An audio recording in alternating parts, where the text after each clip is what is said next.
things like of that nature. But defensively, a week ago, they got after it. It looked like a completely different defense. 9 sacks against South Carolina. They really feel like they've got a good front. It showed a week ago. They'll be tested today against this Mountaineer rushing attack, but Mack Brown feels good about that side of the ball. Well, it's interesting because that effort last Saturday night, Taylor, changed a lot of minds, but one Tar Heel player in particular has been trying to change everybody's mind for a long time. Yeah, guys, if you didn't know the name Kamen Rucker before, you certainly learned it when you watched UNC football last week. His 2 sacks, 5.5 tackles for loss, really, though, came as no surprise to this North Carolina coaching staff.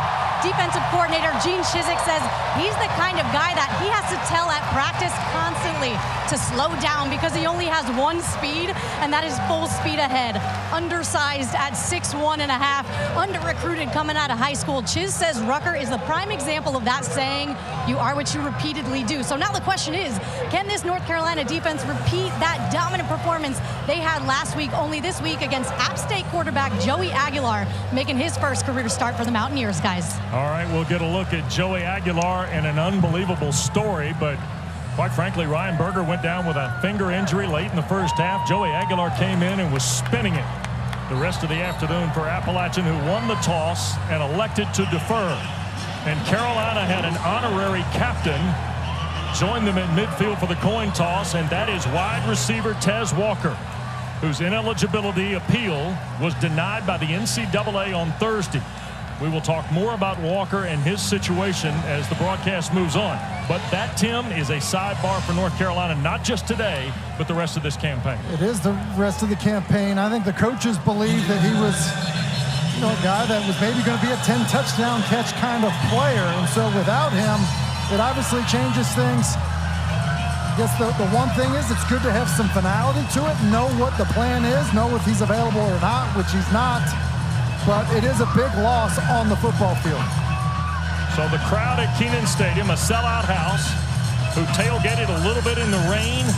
Boy, has ACC football been affected by the rain today. At one point this afternoon, there were 4 ACC games in a delay. And by the way, they're still waiting to play about 3.5 quarters in Blacksburg, where Virginia Tech and Purdue started at noon and are going to resume shortly after 6 o'clock. So George Pettaway is deep to return for the Tar Heels.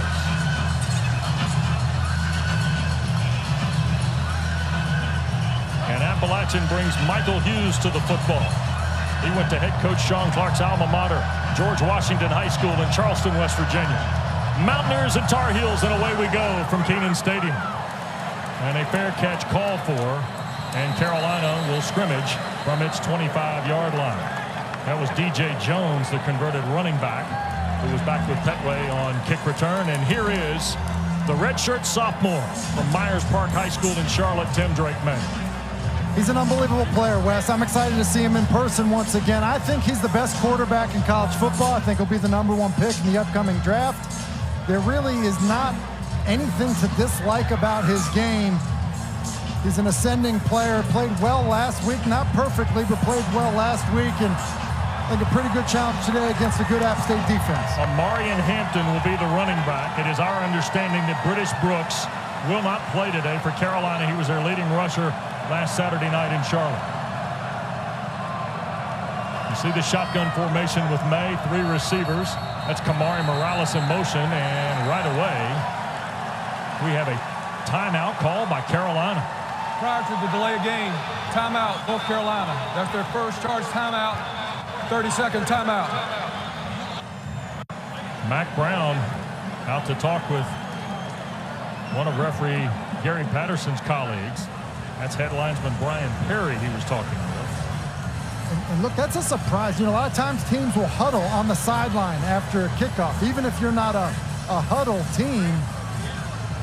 I'm not sure if that ball just got put into play, relatively quickly, but that, Wes, did not seem.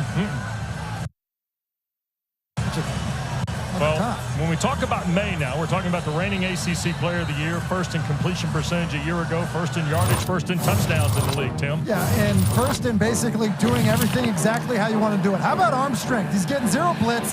That little pump fake, left hand never even gets back on the football. I mean, that's like a kid in a swimming pool pump faking a tennis ball. He's able to do it throwing a football.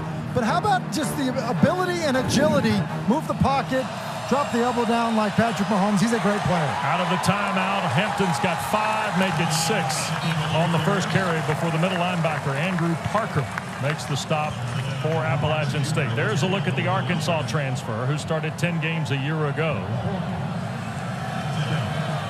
for Clark's Mountaineers. Second down, Carolina in a little up-tempo move, and Maye going to take a shot on the second play of the game, and that was underthrown. He looked deep, and that was J.J. Jones in front of the Mountaineer bench. It might have been deflected at the line of scrimmage. Yeah, I think Maye's getting contacted as this ball's coming out. It's Spencer Rowland, the right tackle. He just gets beat inside by Sean Collins. Good rush by Collins because they had a one-on-one opportunity down the field. So here is 3rd down and 4 for Carolina, who hit 8 of 13 last Saturday night in Charlotte. They were 9 of 14 a year ago at Kid Brewer Stadium in that wild 63-61 game.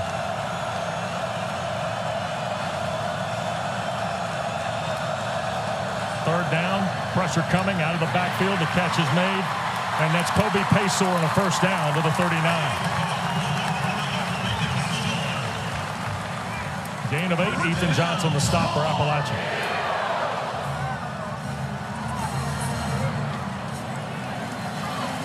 Blackwell and Paysor are the receivers to the near side or wide side as we look at it. Here's a throw, and Paysor turns, and time for the ball to arrive. And Brendan Harrington, the linebacker, makes the stop, but it's close to another Tar Heel first down, 9 yards from Maye. You know, it's been talked about not as many RPOs. That's an RPO right there. Ball comes out. Good decision by Maye. Surprise Paysor with the ball. Here's Maye, fakes the handoff again, wants to look. Now the deep shot for the speedy Gavin Blackwell, and he can't get there, and there's a flag. Tyreek Funderburk, transfer from Richmond, where he played 41 games for the Spiders, is going to be ticketed here. Pass interference. Defense, number 2. 15-yard penalty. Automatic first down. We got a chance to talk to Drake Maye yesterday. We asked him about Gavin Blackwell. He said he can go. I just need to throw one that he can run underneath. And they go to it early. He did throw one and was Thunderbrook, basically interfering to probably prevent the touchdown. So 1st and 10 after the penalty, ball to the 36.5-yard line.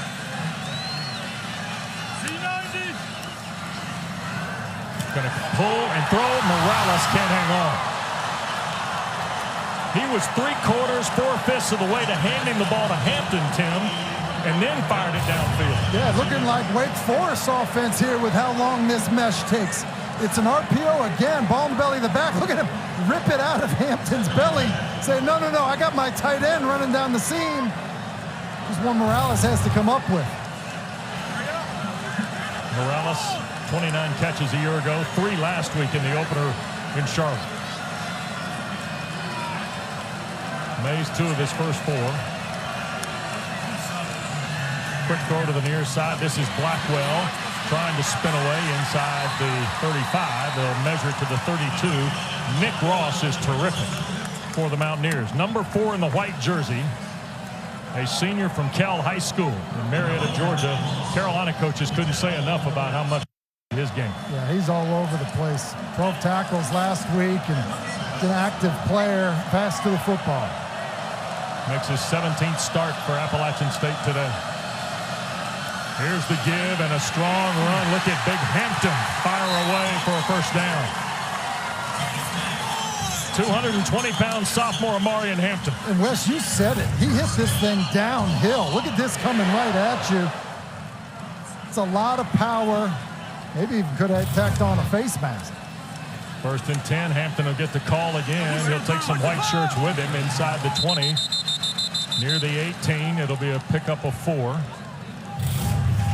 If you look at the finish on this, Funderburk gets his hand in there. Ooh.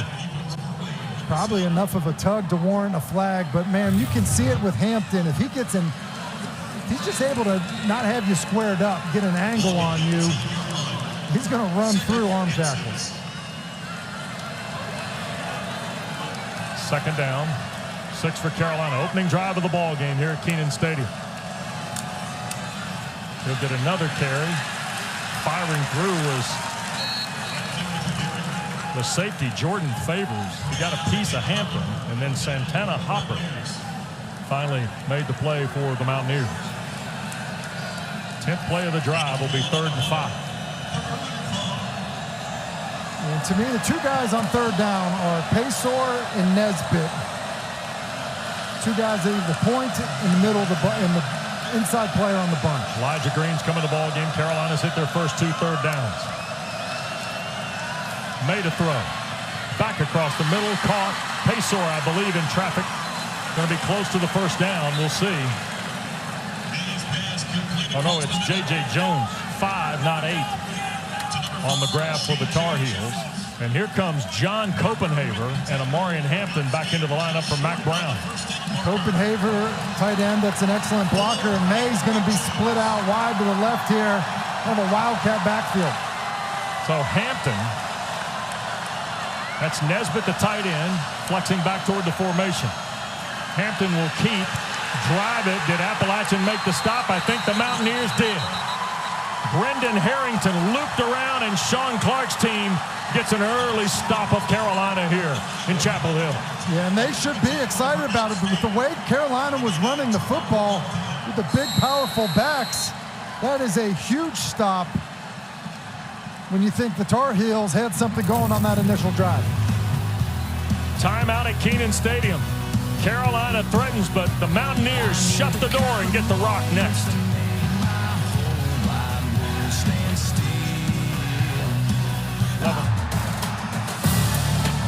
Greatness is a feeling. Fearless. Brotherhood. Greatness is more than winning the game. It's changing it. Greatness is what we do. Accomplish greatness.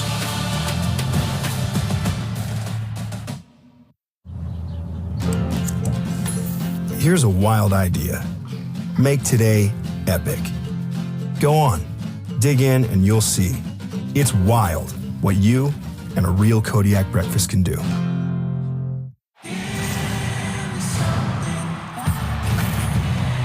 With college football on ESPN+, you get the best teams and the biggest conferences, and so much college football action from across the country. So sign up now at ESPNplus.com. Appalachian gets the stop on downs. Mountaineers take over at their own 14. Joey Aguilar making his first start on a bootleg throw, and it is caught by Dashaun Davis at the Carolina 35, but Carolina missed on 4th down. Yeah, between these 3 players here, watch, Spencer Rollins going to block down, and when that happens, the tight end's got to go with him. He doesn't, and because of that, you got Dingle Prince, number 50, gets in the backfield, and they should be excited on that App State sideline. Yeah, the former old offensive guard for Jerry Moore. Sean Clark now in his 5th year in Boone, and he knows how big that stop was early in the game. Aguilar hands to the dangerous Nate Noel.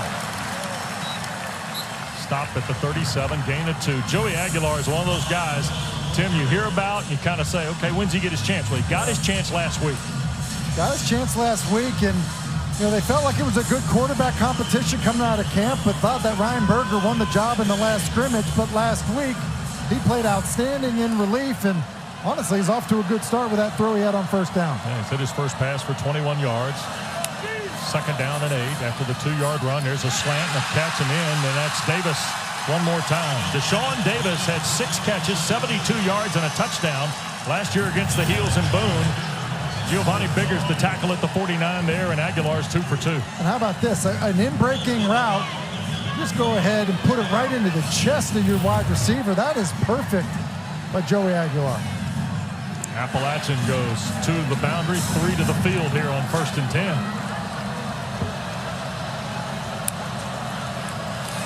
Quick throw on the perimeter, juggled and caught Davis. He's got 3 catches already, close to another App State 1st down. Listen, no, that's Noel, 5. Beg your pardon, not 6 Davis. I've seen 3 passes, but I'm going to tell you, Joey Aguilar looks comfortable. Look at how this ball's out and surprises Noel. Like, I don't know. I mean, for a kid who's making his first start with this school and right off the bat, he looks comfortable. Yep. Second and less than a yard. Noel, left side, first down and more. Inside the 30, down inside near the 20-yard line, and a flag's been thrown in. He's measured out at the 18. And we'll check the penalty here. It's a 24-yard run for the junior from Miami, Nate Noel. And the Mountaineers are retreating. Gary Patterson. Holding. Offense. Number 13. 10-yard penalty from the spotted foul. The play results in a first down. Christian Horn, the wide receiver. Yeah, they get Christian Horn, who you see the C on his jersey. He's a well-respected player, and he tries to run off and then block. And yeah, I don't know about that one. That, to me, now I see why Sean Clark was upset. Elijah Hussey, transfer from East Tennessee State, who's starting at one of the corners for Carolina. Mikael Haywood is coming in now, the Navy transfer. Aguilar on a straight drop, launching for Davis in the end zone, and it is broken up. 3 white helmets were there for Carolina. Giovanni Biggers and Don Chapman, the 2 closest. Yeah, just slightly underthrown by Aguilar, and Biggers does a great job of reading the eyes of the receiver, Davis. So you see, he doesn't see the football, but see his eyes, and then his hands go up. Reach at that point and rake for the football. Nice play by Giovanni Biggers. Second and 10. Ball in Carolina territory at the 34 after Appalachian got a 4th down stop. And it's 14 of Drake Maye in the heels. And Joey Aguilar's 3 of his first 4 for 42 yards. Quick throw on the perimeter. Davis to work again. And a great open field tackle. And that's DJ Jones, the converted running back, making the stop. Yeah, the converted running back is right. Gene Chizik, the defensive coordinator for North Carolina, said it's a great opportunity for him, but it's an opportunity earned by DJ Jones. Good play in the open field. 3rd down and 8. Appalachian hit 4 of 13 last week against Gardner-Webb. They were 38% a year ago. They were 7 of 13 in the meeting in Boone against the Heels.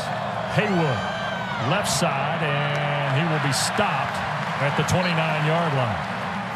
Yeah, look, that's I would have thought 3rd and 8 there, and maybe they just were seeing how much they got back, that run the football, go for it on 4th down. Sean Clark talked to us a fair amount about, extending possessions, being aggressive, in plus territory, but maybe it was, look, we're just playing for the field goal. Get a little something back to make it a slightly shorter kick. This would be the longest of junior Michael Hughes' career. He was 43 last week against Gardner-Webb, 40 a year ago against Old Dominion. From 47 to give the Mountaineers the lead. And he tugged it left. He said he wanted to get down. I think he'd come back to it. Yeah. Elijah Green is the running back on 1st down. And he will pick up about 5 on 1st. Brendan Harrington the stop. And there is the 72-year-old native of Cookeville, Tennessee. And last week became the first in FBS history with 100 wins at 2 different D1 programs. And Tim, it'll be hard for that to happen again. I think it's probably safe to say it won't. 6 to go for the 1st down. Maye is 4 of his first 6 and looking to throw. Dances in the pocket. He can keep it. And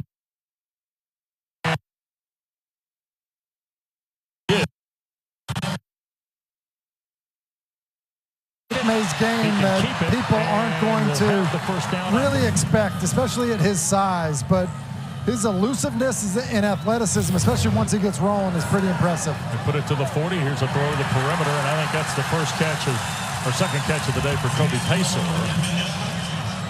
And they'll give him a couple of yards. Jordan Favors, who's made already a couple of plays for App State there. You know, there's been a lot of talk about fewer RPOs in North Carolina's offense, but I'm going to be honest, I think I've seen probably 5 or 6 already today where they've got a run and it's tagged with some type of escape for Maye to spit the ball out to the perimeter. That's Morales in motion, the tight end. Maye looking to throw again, this time from the pocket. He'll sneak through 45 and got turned over shy of midfield. That was Parker, the middle linebacker. It'll be 3rd and short. See, Maye's got some wiggle to him as he makes a defender miss. However, it's the end of this run. I think it's one of the areas where he can improve. Good wiggle here. Good job. Get down sooner, get down feet first, so Andrew Parker Jr. can't put that hit on you. 3rd and short for Carolina. Caleb Hood has come in. Wildcat for Carolina, and it's stopped again. And that is Favors, the safety.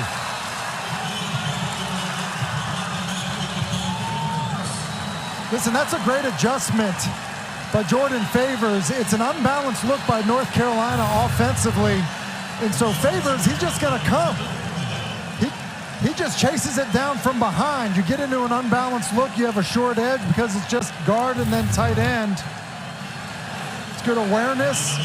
Good job making the play. Ben Kiernan, who was 2nd a year ago in net punting at better than 41 yards, is going to sail this to Caden Robinson. Trying to flip it over. Robinson inside the 10 at the 5 will signal for the fair catch. So the Mountaineers back up to the wall after a 48-yard punt by Kiernan. Resumed that series 4 years ago.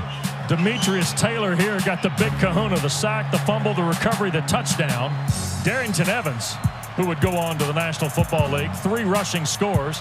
App had a 10-point lead. Carolina tried to send the game to overtime. 56-yarder fell short, and Eli Drinkwitz a winner in 2019, 34-31. That time Dalton Stroman was the intended receiver, and Sean Clark knows all about that. He's got one of his own winning at Texas A&M last year. The Michigan win for Jerry Moore, which is kind of that standard of upsets in Power 5 for the Mountaineers. So there's no intimidation, Tim, about this game for Appalachian. I think there's confidence in his football team, especially, you know, even in a loss a year ago, because how they played against the Tar Heels, feeling like these are winnable games. Noel straight ahead. Did the ball pop out? It did, and it's going to be scooped up. The Mountaineers, Milan Tucker fell on it. Oh, boy. I'm not sure I've ever seen a ball get knocked loose and then be that far away from everybody behind the play. Noel loses it, maybe comes off Rucker's heel, and it was out in the open for a while before Tucker was able to fall on it. Damon Rucker punched it out. Tucker falls on it for the Mountaineers, who now have 3rd and long. They'll hand to Noel, and that's a flag for a face mask.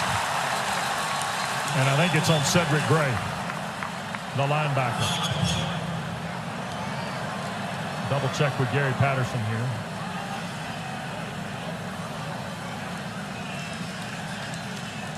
Personal foul, face mask, number 98, defense, 15-yard penalty, automatic, first down. Kevin Hester, the big nose tackle. He got all of it. Hester just reach out, and no question about that one after some question on the one earlier we saw, but that's a huge break, obviously, for the Mountaineers. So first down. Ball at the 18 after the penalty, and Noel trying to bend it back and does. Crosses the 20, and then Biggers grabs him by the shoulder pads and drops him at the 25, Taylor. You guys were talking earlier up in the booth about how comfortable Joey Aguilar looked in his first career start at the FBS level. Remember, he came from JUCO. So I asked him, like, how do you prepare for a game like this? He said normally he's lighthearted, joking. Around an hour before kickoff, though, is when he locks in, puts on his headphones, and he sits on the 4-yard line to bask in the glory and get ready for kickoff, guys. Noel got hammered behind the line at the 23. DJ Jones, tell you what, for a converted running back, Timmy looks pretty good coming down the box. Yeah, he's been involved in a number of plays now. As of Desmond Evans, who they want to get more out of, he's in there as well. And definitely a bit more aggressive defense than it was a year ago under Gene Chizik. They were handing it to DJ Jones a year ago, and now he's trying to take it away. 3rd and 5 for App State. Aguilar looks near side, and Tucker will grab it at the 30 for the first down. Good sharp throw for 7 yards. And that's a good example. They kind of go after Jones there. Jones just playing with too much cushion. Just run to the sticks, turn around, and Aguilar does a good job of just sticking it right to the receiver. Inside 2 to go in this first period of play. Carolina outscored opponents a year ago 107-83 in the first period. But the other night, South Carolina scored first, and here's scoreless as we go inside about the final 2 minutes. Aguilar's 5 of 7 now, over 50 yards of passing. Another quick throw to the perimeter. And tackle Maye Jackson, or Makai Jackson rather, sophomore wide receiver who had 85 catches a year ago, but that's his first catch of the season. And there is the offensive coordinator, the return of Frank Ponce to Boone. And it's been welcomed by Sean Clark and his staff. Ponce has already dialed up a few unique formations for this App State offense. 2nd down, straight drop. Deep shot. Looking for Stroman, and it is broken up. Incomplete by Marcus Allen. Dalton Stroman at 6'4" was the intended receiver. He's got Marcus Allen by about 3.5 inches, Tim. And I'm not sure either player really tracked the football that well. Allen got spun around, did not play it perfectly. Stroman, I thought, picked it up late, and for his size, waiting for it to come down to him. And because of that, Allen is able to kind of gather himself and make a play on the football. 3rd down, long 7 for App State. Pistol formation for Aguilar. This is Haywood, first down across the 40. Carolina gashed in the run game for 10 yards by the Navy transfer. And here's what's unique. That is the 3rd time that we've had 3rd and 8 or more, and App State decide to run the football. And probably after seeing the way that North Carolina rushed South Carolina in passing situations a year ago, just hoping to find a crease, which they do there. Final half minute of the opening quarter. Tim, by throwing the ball early, has Aguilar then kind of conceded a little bit of, hey, back those guys off now to run it? Yeah, I mean, it feels like, especially in a known passing situation, here goes Aguilar out the back door. Yeah, picks up 7 to midfield. That'll be the final play of the first period. Cedric Gray, the tackle for the Tar Heels. Well, what was a wild shootout a year ago in Boone, we've had threats posted by both schools here in the opening 15 minutes. Carolina has been cashed out on downs inside the 20. Appalachian State has missed a field goal. Scoreless after 1 in Chapel Hill.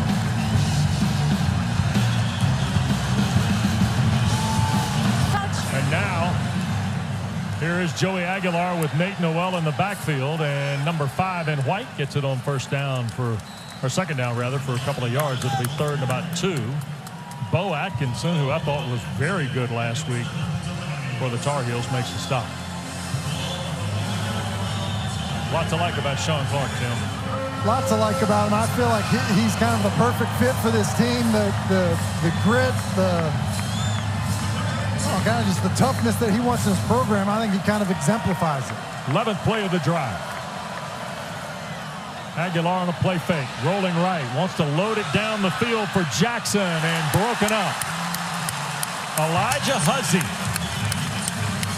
who had 8 tackles and a pass breakup last Saturday night, makes the stop there, and here is 4th and short. Yeah, coming off the boot, he's going to end up having the flat. I think he comes off of this too early. Doesn't like it right away, but then it reopens up. So you come off of it too quickly, you end up giving up the opportunity to convert up for the first down. Here's Clark in the go-for-it mentality. They're 3 for 3 on 4th down this year. All of that happened last week against the running Bulldogs of Gardner-Webb.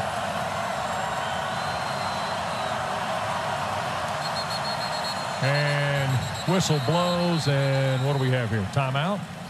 We do. Timeout on the field. Timeout. Mountaineers. Scoreless we are.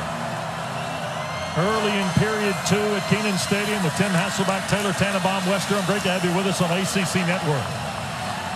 Boy, each school is threatened, but nobody's been able to cash in for points. Appalachian going for it. Here's Noel, first down. Looked like Carolina pinched down. Noel read it and went left and picks up the yardage to the 44. There's a late stem by the defensive line of Carolina, and then comes to the left side here, and that is just Noel getting the better of Power Eccles in the hole to fall forward for the first down. And for a guy that's not very big, listed at 5'10", 190, Nate Noel runs with some power. Yep. Little pop in there, huh? Now Aguilar will position Noel behind him in the pistol, tight end to the left, and 3 receivers wide here. Noel again on the ground, and Carolina rallies quickly there. You see Gray, Jabari Ritzie there for the Tar Heels. There's Tamari Fox, who's back after missing all of last year. I think it's a really talented defensive line. As you kind of go through those names, you've mentioned Atkinson, Evans, Fox, Hester Jr., Miles Murphy, Ritzie. They're deep, they're talented, and I think in some ways they're looking for even more production out of that group. Yep. Second down, full 10 again. Aguilar to throw, far side. Catch is made, and that is Jackson, and he'll be helped out of bounds at the 37. Transfer from St. Francis of Pennsylvania. Another accurate throw by Aguilar, I mean, right into the chest. Anytime you can make your receivers not reach outside the frame of their body, you're doing it right as a quarterback, and we've seen a number of throws from Aguilar that are exactly like that. Third down and 3.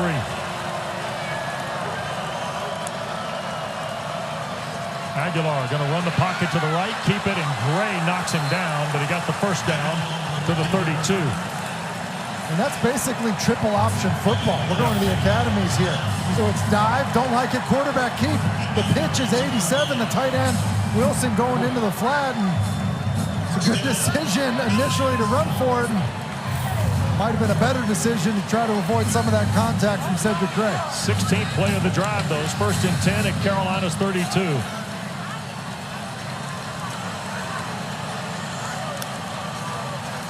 Aguilar tried to fire it inside to Christian Horn, and that got blown by quickly, incomplete, so it'll be second down and 10. Don't forget, we've had 4 games for you on ACC Network. The nightcap from Tallahassee, number 4 Florida State, off the Sunday night win against LSU, welcomes the Golden Eagles of Southern Miss at 8:30. George Sedano, Owen Franklin, Orlando Franklin, and Marilyn Payne have the call for you from Bobby Bowden Field tonight in the Florida State Capitol.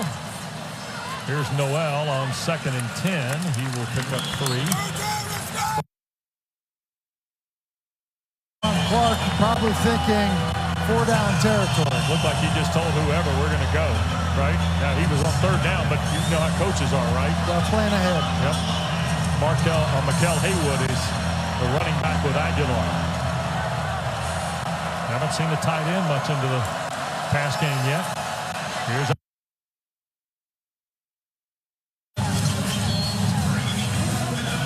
John Clark had mentioned to us, you get to the plus side of the 50, they're going to be aggressive. Obviously not getting it on 3rd and 7, having a long 4th down, opting for the kick. This is 46. He missed earlier from 47 at the other end of Kenan Stadium.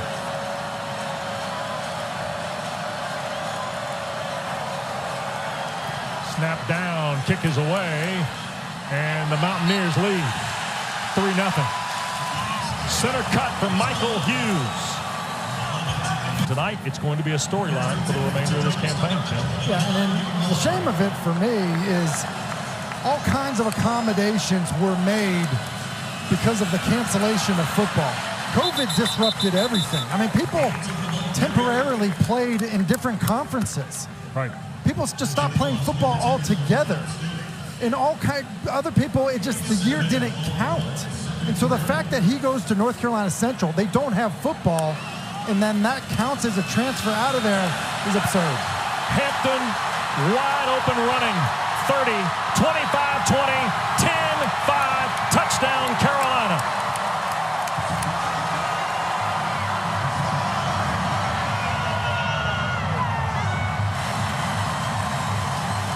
68 yards for sophomore Omarion Hampton. His third touchdown of the year, and Carolina's in front. And he's a bruiser of a back, but that was just so well blocked up front that gets into the open field and shows enough speed. And a Tar Heel is down on the play, and it's Trey Green, the redshirt freshman from Northern Virginia. They check Green out. Hampton's put Carolina on the board.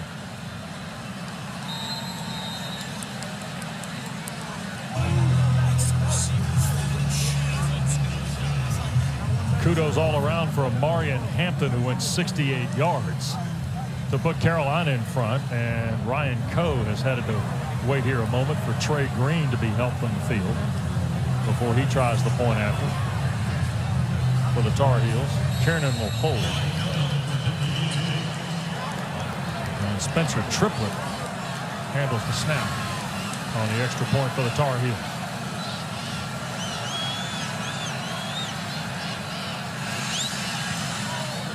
And it is 7-3 Carolina on 2 snaps, Tim.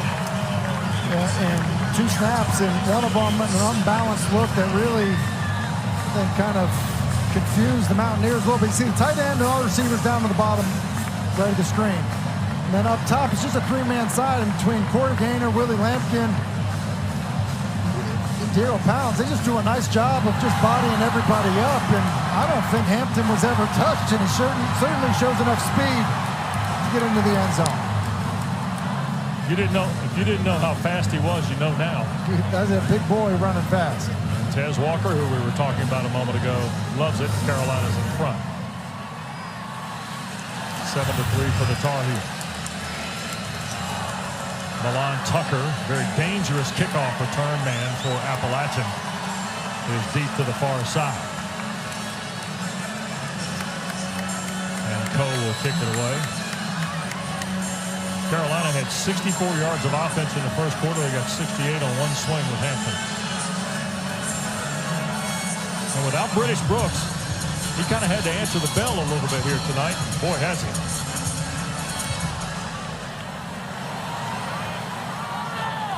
Through the end zone, Mountaineers start at the 25, Taylor.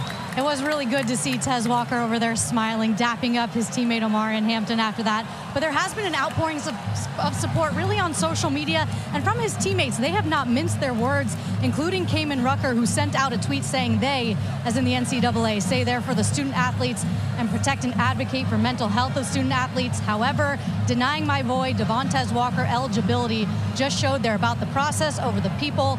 This year is for you, Tez. We talked to Drake Maye. He told us he's actually trying to maybe wear the number 9 for the rest of the season for his guy, Tez. As tough as it is, it's good to see him out there on the sideline. Appalachian Aguilar dialing up on Christian Horn. And he's knocked down, I think, a half step behind the line by Don Chapman.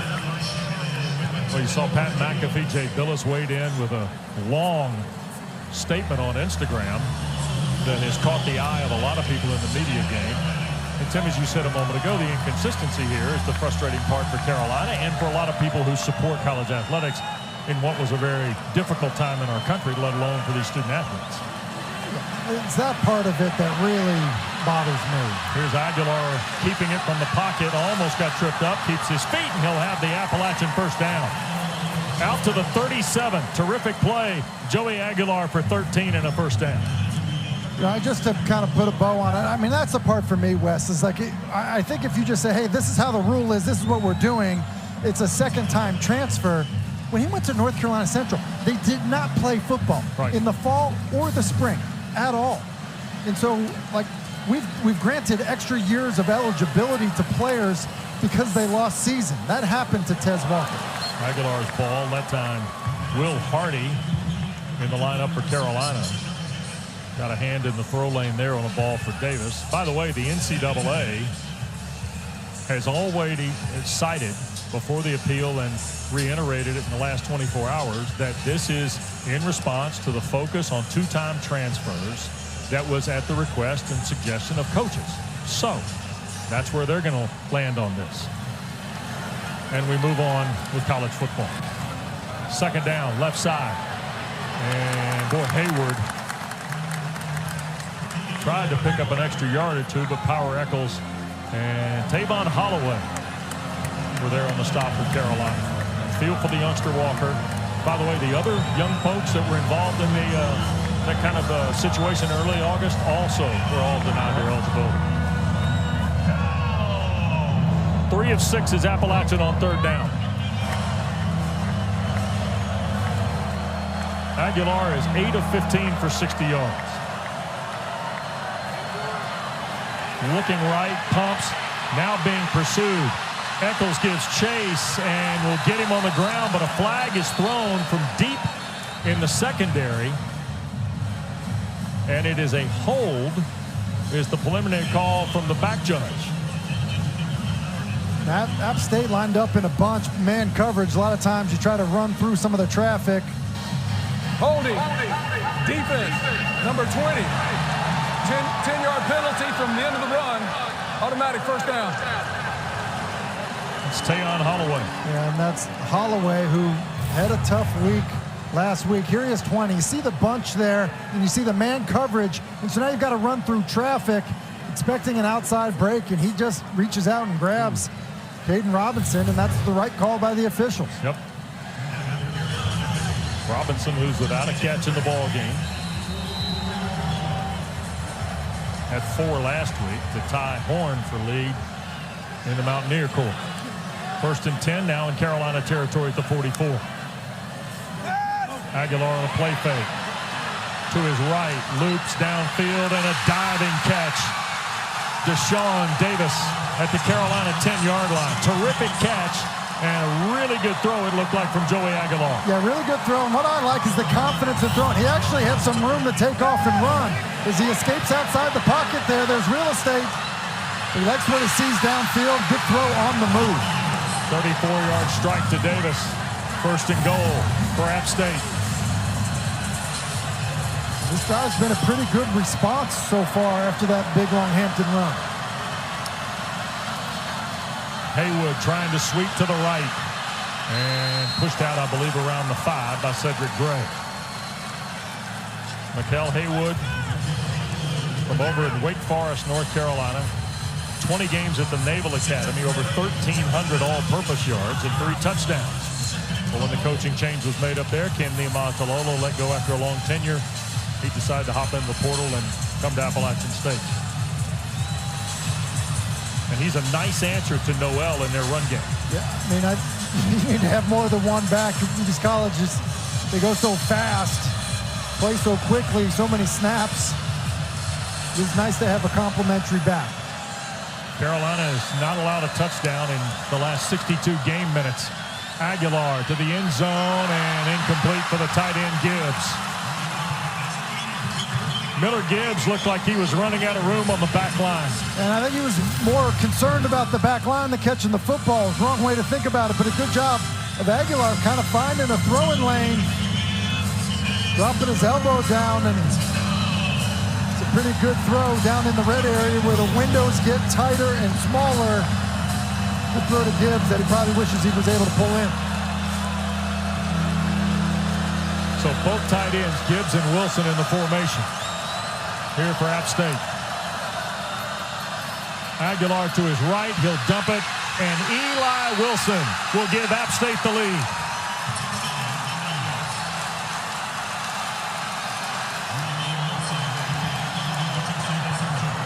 The same exact play that they ran in a short yardage situation earlier. It's basically spread offense, triple option football.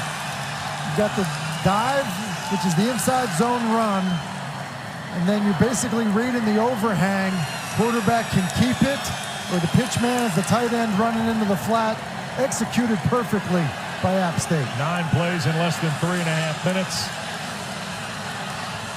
And Hughes to try and make it a 3-point lead for the Mountaineers.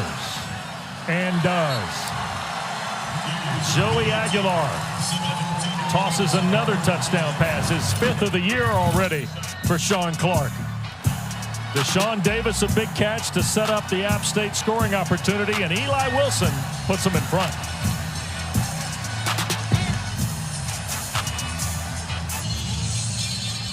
Don't forget a full day of ACC football. We cap it for you tonight from Tallahassee following Southern Miss Florida State with the ACC Huddle. Kelsey Riggs will keep things calm with Eric McClain, E.J. Manuel, Coach Rick, and Eddie Royal. Highlights, analysis, and more. Coming up right after the ball game tonight from Tallahassee here on ACC Network and always available for you on the ESPN app. Hughes to kick it away. Caleb Hood and George Pedway deep, and Caleb Hood will signal for the fair catch, and Carolina will start from his 25, Tim. Yeah, and I said triple option football. Now, we're not running out of the wishbone. We're running it out of different formations. But here's what I mean about it. It's dive, it's quarterback keep, or it's the pitch man, which is a tight end scraping across the formation. So dive, keep, defender comes up, there's your pitch. And so it's just a different way to tax the defense and really give them three different things to defend on one play. Eli Wilson, a touchdown last week, a touchdown today. 1st and 10, Maye throwing on first down. Paysor the catch, trying to turn the corner. And, boy, he's going to take some white shirts for about a 6-yard ride. It'll be 2nd and 4. Jarrett Paul was the first guy to the field corner. You know, and I think that, you know, we talk about Drake Maye and all his ability. How about, you know, lead your team now? Respond to the response that you just saw from App State. Like, there is an element of playing the quarterback position now. Everyone's looking at you of how we react to what we just saw. Here goes Omarion Hampton, right side or left side, and another big gash. Hampton will be taken down somewhere inside the 40, maybe the 38 of App State by Jordan Favors. Yeah, and that helps. And if I'm North Carolina right now I'm trying to go fast after a big play. It's well blocked again. Good job of passing it off to the guys up front. Willie Lampkin does an excellent job, and then the hole's hit hard by Hampton. Here's Maye to his right with lots of time. He'll throw, and this is Jones. And he'll pick up maybe 5 on the play to around the 33. Hampton's already over 100 yards on 8 carries. It's a career high, 8 for 126. Remember, he went for over 100 when you saw him in his debut last year. And you know what's interesting is that I think with the offenses we've seen here, so explosive between Sam Howell and Drake Maye, you think this air attack and balls down the field. But Mack Brown wants to run the football first. Caleb Hood gets his first carry of the year, and here is Hood. Held to 7 games a year ago by injury. He'll have the Tar Heel first down on a run of 10 to the 18. And I think what's tough about defending this run game, Hampton at 220, Caleb Hood at 225, big physical backs. Little tempo from the Tar Heels. Here's Maye keeping. Drake to the near side at the 10 and brought down there. Jackson Green, who had an interception a week ago, the hometown kid from Boone, made the play. And a marker down. Get it back. Number 8, offense. 10-yard penalty. Repeat first down. Now, Tim, this is Paysor in space. Yeah, Paysor's in space. He's kind of in the slot, and I thought that Drake Maye did a nice job of setting up the block. So here's Paysor. Yeah, and he gets him. That's a nice job of basically Jordan Favors, you know, cutting underneath quickly. And you know, I think it's one of those plays where if you just hold off the angle that Favors is taking, Drake Maye probably ends up getting outside of him. Hampton will come back in to spell Hood. Carolina's got Blackwell and the 2 tight ends, Copenhagen and Morales to the far side. Maye, quick throw. This is Blackwell, and the Tar Heels didn't block Jarrett Paul very well. Paul fires through and takes down Blackwell. Yeah, and I think Blackwell's got to go inside on this one. You know, basically follow his blockers. He tries to go back outside, and by going back outside, he runs into a mouthful of Jarrett Paul. 3rd different school, by the way, for Paul out of Brooklyn, New York. Originally at Rutgers, then to Kansas, and now Boone was his address. 2nd down, it's a loss of 8 on the play. Maye trying to elude the rush and cannot get away from Brendan Harrington.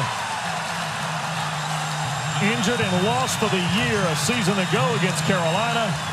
Harrington, who had 3 sacks 2 years ago, comes up with a stop here. And I think Carolina's trying to scheme block this, meaning it's going to look exactly like the run. You're going to pull offensive linemen And sometimes when you do that, when you get a fast up-the-field rush, it's hard for the lineman to get there, which is why you see Drake Maye going to the ground. First sack Carolina's allowed this year of their star quarterback. 3rd and long. Maye slips it in the boundary. And that goes nowhere. Mountaineers rally to make the stop on Blackwell, and there's Green again. You know, I got to be honest, I don't love that call. Like, to me, that's a call when someone's either coming after you, which App certainly wasn't, but basically you're playing such soft coverage, but trust your quarterback. You know, if they're going to rush 3, let Drake Maye sit back there and find a window and shoot the ball to it, so maybe you've got a more manageable field goal. 47-yard try for Ryan Coe, the Cincinnati transfer.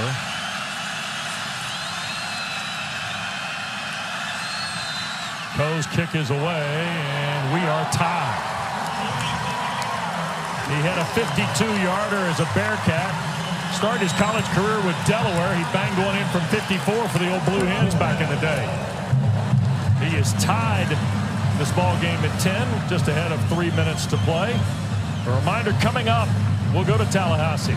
The Auto Owners Insurance Halftime Report.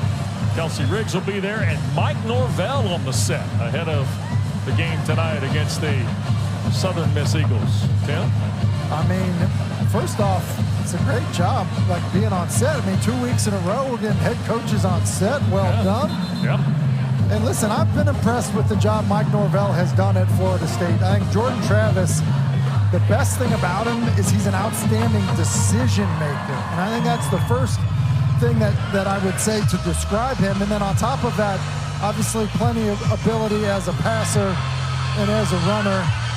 I think they're going to be a tough team to play each and every week from whomever their opponent is. Well, Travis was sensational last Sunday night in Orlando, especially in the second half. And boy, what can you don't say about Keon Coleman after week 1? Oof. So the Golden Eagles come in from Hattiesburg tonight. And remember now, Southern Miss came to Tallahassee a long time ago with a gunslinger from Kill, Mississippi, and won the game. No return for Tucker. Mountaineers will start from their 25-yard line. And, of course, Aguilar hit Eli Wilson to cap this last drive.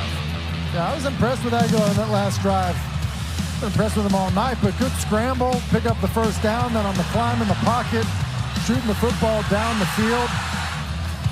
Then finally gets them into the end zone, actually after having a touchdown pass dropped the play before. And so Frank Ponce has done a really good job getting his quarterback who's starting his first game at the FBS level into a rhythm.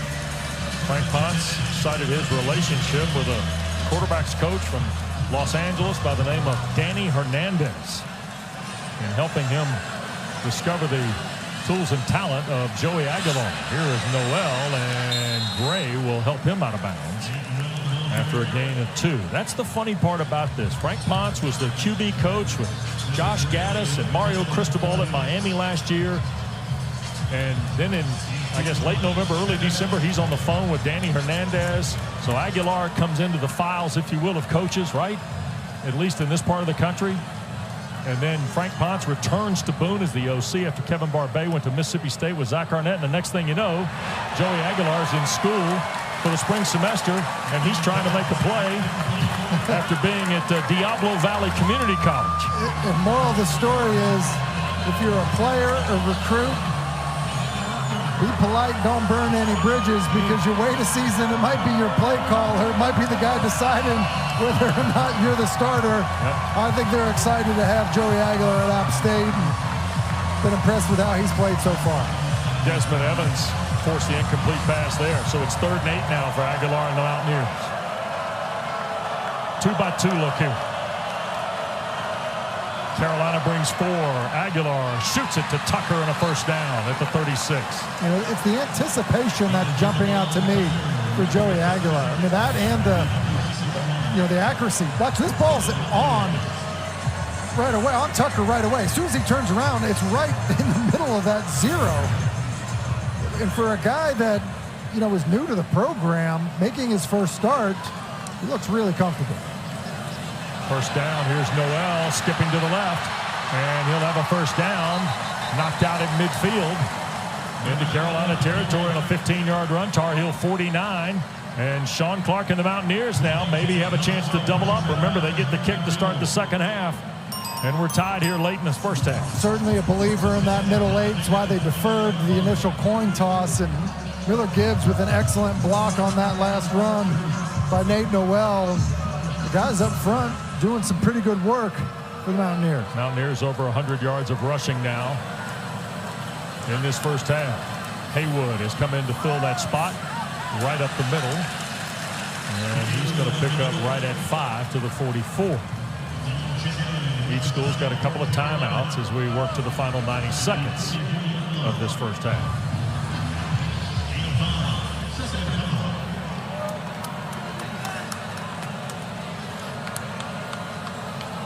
Aguilar straight drop. Throwing for the end zone and overshoots Stroman. And a marker down on the play on a ball intended for the redshirt sophomore. Number 59 offense. 10 penalty. Repeat second down. That is Jack Murphy, who's playing at right tackle. Jaden Ramsey was a little off his game. They weren't sure how much he'd be able to go tonight, so they moved Murphy over the left side, and they bring Markel Samuel, a big 295-pounder, in to play the left side attack. And, you know, App State really strong inside. A lot of experience at both guards and at center, but you mentioned it, Jack Murphy having to swing over to right tackle really just gets a pretty good rush put on him by Desmond Evans, and I think that's an encouraging sign for the Tar Heels. We've mentioned Evans a few times tonight. Pistol set, second down after the penalty. Haywood trying to find the crease, and Carolina plays it. Kamen Rucker, really about the first time we've called Rucker's name tonight on an individual play. Lost his helmet in the process. He'll have to come off for a snap. And that'll bring Amari Gaynor, the Florida State transfer, onto the field to play that jack position for Gene Chizik and Tommy Thigpen and Charlton Warren's defensive unit.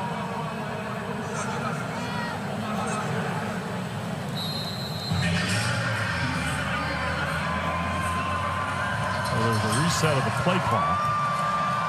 As we go inside of a minute, it's third down, and Sean Clark has no problem burning a little time here on 3rd and 14. He don't want Carolina to have a lot of chance. Exactly right. See, the Mountaineers were 38% a year ago, 5 of their first 9 tonight on third down.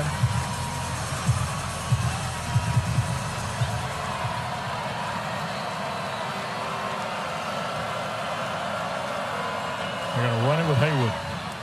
And he will get back to right around the original line at the 49. And Carolina will call the timeout with 25 seconds left. Power Eccles made the tackle. Somewhat surprised that Mac didn't use a timeout, but for third down, uses one of his 2 that he had left right here. Just desire to save one for offense. But look, with this quarterback and these receivers, I've seen it happen on this field with those plays. Yep. Don't forget, tomorrow afternoon, women's sports take over ACC Network. First up at noon, field hockey, number 7 Syracuse will host UConn, and then women's soccer rounds out the afternoon. Virginia Tech welcoming top 20 Northwestern. Oh, Florida State in Tallahassee at 3:30, and then Wyoming and Louisville late. All women's soccer, all for you on ACC Network tomorrow, and available on the ESPN app. Despite the conditions, I guess up and down the eastern seaboard here today, and especially in the Triangle of North Carolina, we've been fortunate here since we started at 5:15. Since we started, prior to the game, it would have been ugly. If you were playing at noon, you would have been in a delay here, but certainly avoided the bad stuff. Elijah Huzzy will wait on the punt here of the Aussie Mitchell Lake, who is from Brisbane. And that ball is going to be checked out of bounds across the way into the Tar Heel band at the 14. Now, what is Appalachian doing here tonight? Just trying to put another notch in their belt of Power 5 wins. Of course, in 2019, they beat Carolina here. Also got South Carolina, and then last year, 17-14 at College Station. And that was after a near miss at home of Carolina. And when you say near miss, that means a two-point conversion miss. Right. I think is what you're saying. They're a tough football team. I don't think they're scared of anybody. And against Power 5 programs, they'll give you everything you can handle. Ball off the 14 from Maye and the Tar Heels with 1 timeout and 18 seconds. In trouble, Drake just bails out with a back foot throw. The pressure was coming from Sean Collins and Marcus Clark on the Mountaineer defensive front.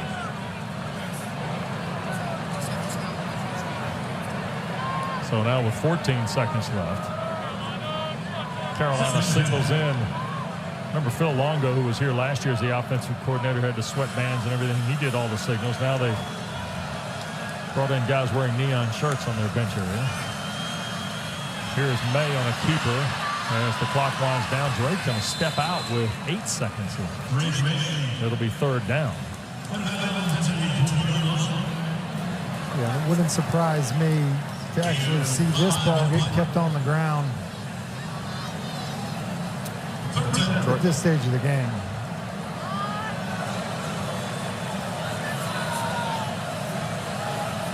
Third down. 8 seconds left. 4 to a first down for Carolina. And they're just going to run it with Hood. And that will be close to ending the first half. And it does. So it is 10-10 at the half here, Tim. Pretty interesting first 30. Interesting first 30. I've been impressed with the fight that we've seen in the App State Mountaineers. And honestly, I feel like, just kind of getting bogged down once you kind of get a drive going by the Tar Heels. I think they may add a second back. In the first half, North Carolina did not call a timeout, nor did Appalachian State, and the clock would start on my signal. That's the half. All right, so there you go. So we have reached halftime, and Coach Brown has promptly joined Taylor Tannenbaum. Rhythm in the second half. 28 yards of return, including a 96-yarder against the Herd of Marshall. And there will not be a return here off the boot from Coe. And before we get to the second half snap, here's Taylor. Yeah, guys, Mac Brown, honest as always going into halftime. He said, you guys, it's simple. They're making the critical plays. We are not. He preached finishing the entire week this week, and we're simply not doing it. As for App State, head coach Sean Clark says, hey, my guys have done everything I've already asked them to do. And he said, now it's about that warrior mentality. It is what this program is built on. Now we got to go show it, guys. Nate Noel will be the running back for Joey Aguilar, who was 11 of 20 in the first half, including the touchdown pass to Eli Wilson. Aguilar on first down, spins it for Davis, a rolling catch, and a first down for App. You just go back to that first half. That fourth down stop by App State, I feel like really turned the tide, because then you saw drives kind of be sustained, ball out of that UNC's offense hands, and Aguilar does a good job just navigating it, and got a tie ball game. Here's Noel to the right after a 12-yard throw to Davis, and Nate Noel finally tackled by Desmond Evans, but not after a gain of 4.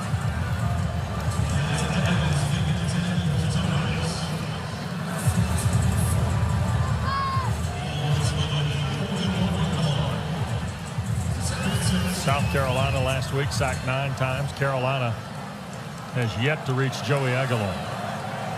They pressured him, but not sacked him. They're going to hand it on the sweep, and here comes, this is Stroman or Davis. Yep, Dashaun Davis 6, not Stroman 8. Picks up 10 on the sweep. Yeah, just a great job of out-leveraging the defense here. And look at Nate Noel, the running back 5, out in front with a nice block on Tayon Holloway. And well-timed call by offensive coordinator Frank Pont. See Davis 5 catches for 81 yards. You see Noel and Haywood both in the ball game now. Little soft roll, Aguilar, and boy. Was he throwing for Wilson or a little further down the field here? No, I think he's trying to get the football to Wilson. And, I said it earlier about, throwing the ball into the frame of a guy's body. He's just dumping this off to Wilson. right to his face mask. Should catch it, but kind of an awkward position, looking back for the football. Dangerous when those balls get tipped up in the air. Second down, 10 now for the Mountaineers. Noel, the only back, and a 2-by-2 look here from App State. 3 receivers in the tight end. Low snap, Aguilar hit as he throws. It is caught. This is Stroman. He'll have the Mountaineer first down, digging toward the 32 before Don Chapman can push him back. You said it earlier, Stroman's a big, tall target. Again, good timing. Ball was there immediately, which allows for better opportunity in terms of run after catch. And I feel like it's been a bit of a story for the Tar Heels where the corner is just not making the play at the moment of truth and not making a tackle. The receiver does come down with the football. 16-yard throw from Aguilar to Stroman. Play fake here. Is he taking a shot? He sure is. Back across and caught. Touchdown for Dashaun Davis.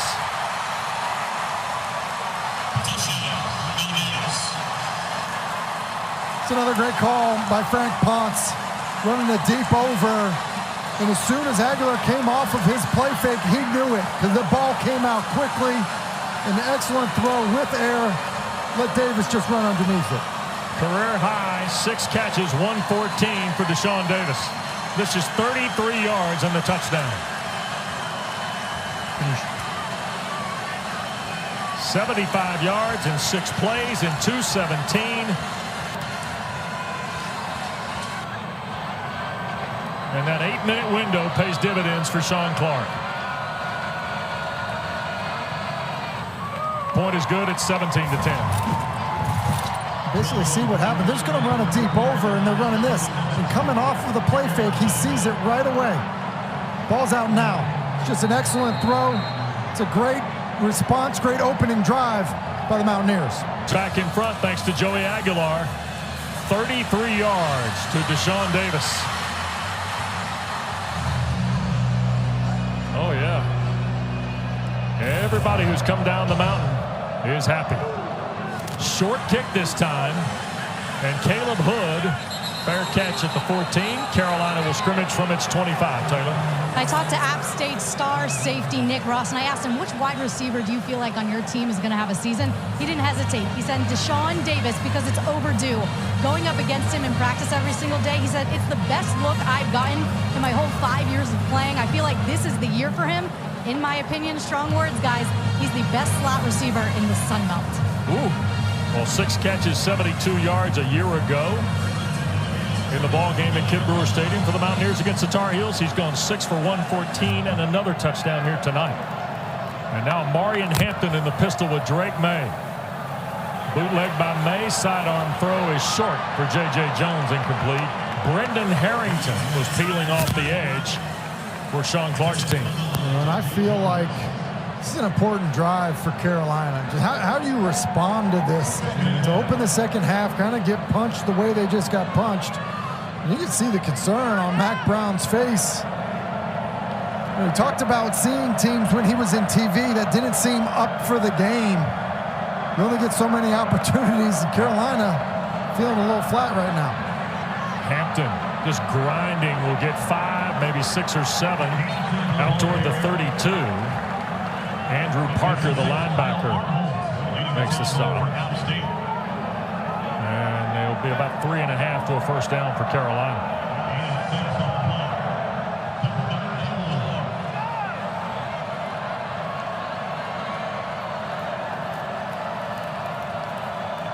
You're running or throwing here? To be honest with you, I'm doing something where I'm trying to get Paysor or Nesbitt an opportunity to put their hands on the football. Drake Maye under duress. Got a breakaway, and he pushes it down the field, and it's a first down for Hampton in Carolina. It's a 2-hand chest pass. Well, listen, we measure a lot of things on quarterbacks, their arm strength, things like that, but this is just competitiveness in the pocket, and it's an outstanding play to keep his offense on the field. Hampton going straight ahead again on the first down play. And Omarion Hampton is a bruiser, period, but he's showing you all that more here tonight. Yeah, I think the toughness of the finish of these runs are something that can really lean on a defense And we've already seen the big play runs out of him. 2nd down and 4. Carolina trying to answer a Mountaineer touchdown to start the second half. It's Hampton right side, and he will drive toward midfield. Arnholt, the weak side linebacker, was there to make the play. You can see why they've turned to Hampton, the decisiveness. You know, he's not looking for a big play every run. He's content saying, look, I got to the line of scrimmage. I'm all right lowering my pads and running behind him. 3rd down and 2. Carolina 4 for 7 tonight on 3rd down. Hampton just bangs away again. They've had some sledgehammer running backs in Chapel Hill in the last 50 years. James Boom Boom Betterson, Tim. Billy the Horse Johnson. Those were 70s guys on 3rd and short. And now Omarion Hampton's showing you everything tonight. Maye, and I don't know what happened there. Morales and Blackwell were out in the formation on that far side. Well, he's throwing the football to Morales, and he's putting it on his right shoulder because of the way that Favors is you know, charging at the football. And so because of it, I think there's some confusion of the Star Heel receivers. Caleb Hood's checked in for Hampton. 2nd in the full 10 for Carolina. Maye play fake. Appalachian trying to get there. Hit as he throws, and it's caught on the crossing route. Paysor out of bounds at the 20-yard line of the Mountaineers, where Ethan Johnson shoved him out. This is an excellent throw by Drake Maye because he's throwing this over route. Ethan Johnson falls off of the clear route, and so he kind of flattens him to bend him down so that Johnson can't fall off and make a play. It's a heck of a throw by Drake Maye. Ball at the 18. Quickly Hood into the boundary at the left side. And he'll pick up 4, maybe 5 on 1st down. Nick Ross makes the stop. Yeah, not only does he do this, but he's doing it with all kinds of static in the pocket. As you see Sullivan in the backfield, not really able to follow through. It's where being as tall as Drake Maye is really ends up being an advantage. 2nd down, 6 to go for Carolina, trailing a touchdown here early in the 3rd.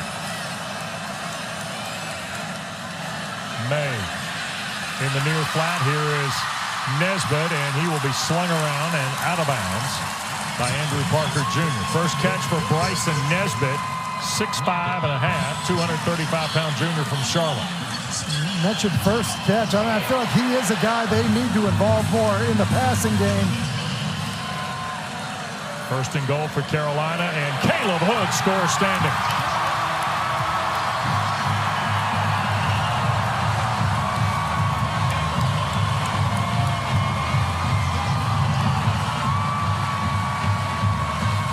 Control the response is the word from Matt Brown. That's a really nice response, and I think a lot of credit needs to go to offensive coordinator Chip Lindsey, because there is probably an element of you where you feel like, all right, need to really put this in my quarterback's hands right here, but they were patient with the run game.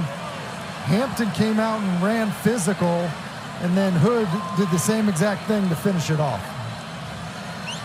11 plays, 75 yards. And when you go back and chronicle the drive as Ryan Coe ties the game at 17, it might be this two-hand chest pass to Omarion Hampton. Well, we know that there's some basketball players in his family. He knows about the chest pass, and Hood knows how to find the end zone.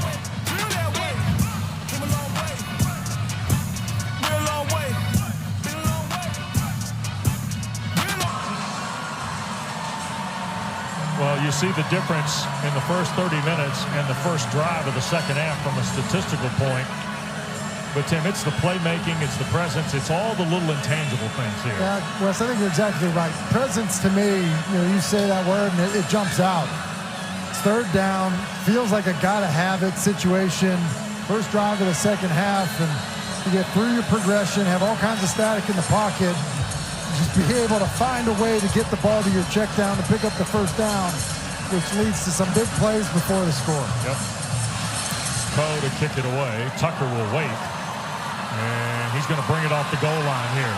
Headed to the far side and cuts at the 20-25. Milan Tucker very dangerous. And out across the 40 to the 41 goes Tucker.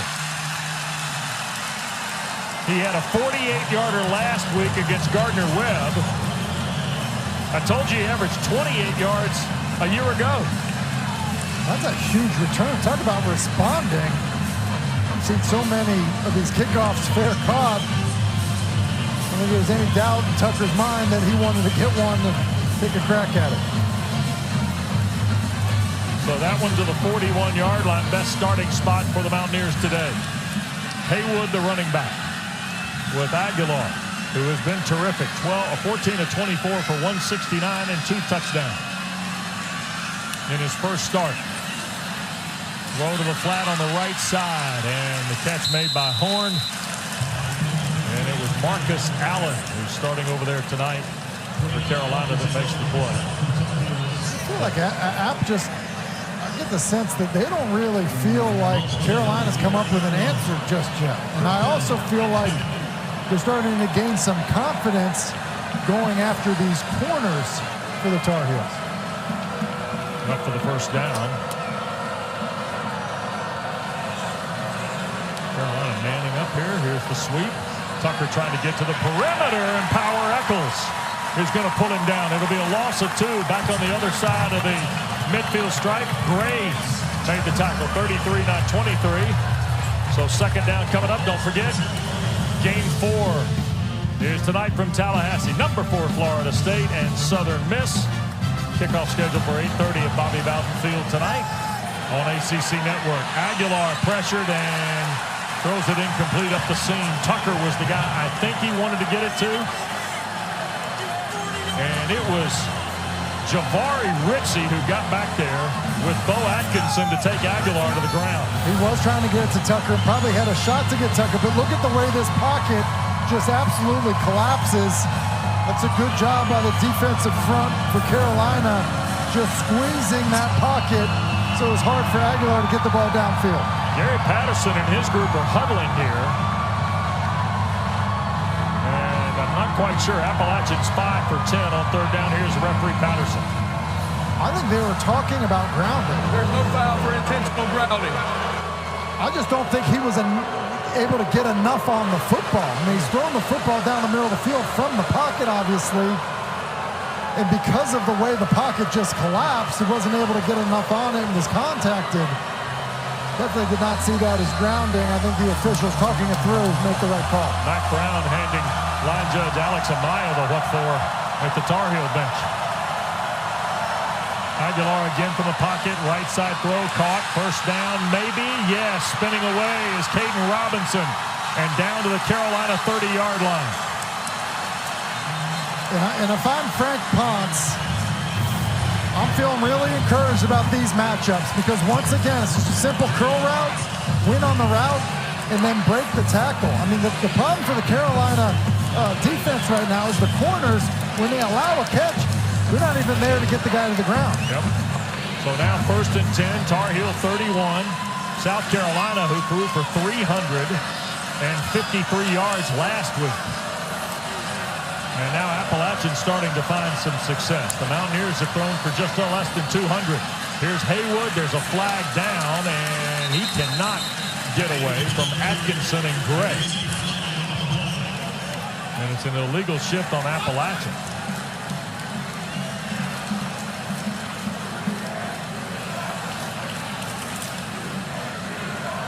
Illegal shift. Offense. 2 players, and you're not getting set for 1 second. Penalty. Still first down. Early first and 15 back at the 36. Let's check with Taylor.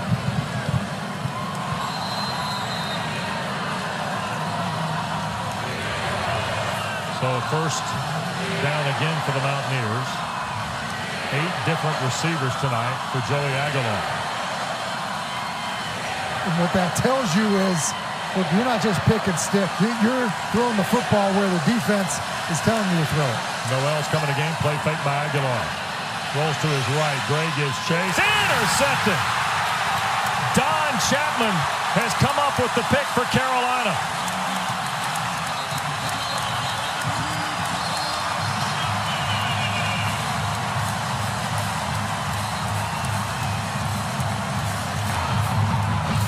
Tim, it looked like Gray pushed the pocket. Chapman comes up with what is his 4th career interception. It's a move the pocket play, and everything just gets squeezed for Joey Aguilar as he's rolling out into the boundary. A lot of bodies over there.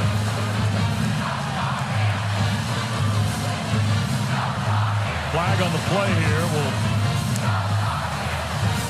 Might have something offsetting or dead ball nonetheless. Post scrimmage. Chapman, the senior from San Diego.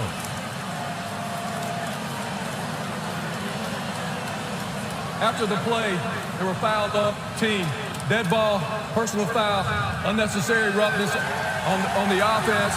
Dead ball, personal foul, unnecessary roughness on the return team. Those fouls offset. It'll still be North Carolina's ball, 1st and 10. Give you a chance to see how congested this looks. They're going into the flat. They're running an over route. They're coming here. And basically what happens is Chapman, who's originally in the flat, he sinks back to deal with that over route. And it just, everything got condensed on Aguilar. And after he comes off of the flat and turns to throw the over route, Chapman just ends up reading his eyes. Don Chapman, who's a senior, has played a lot of football, pretty good instincts. Omarion Hampton with Drake Maye. They're going to flip it and coming here to the near side. And this is Nate McCollum's first touch as a Tar Heel.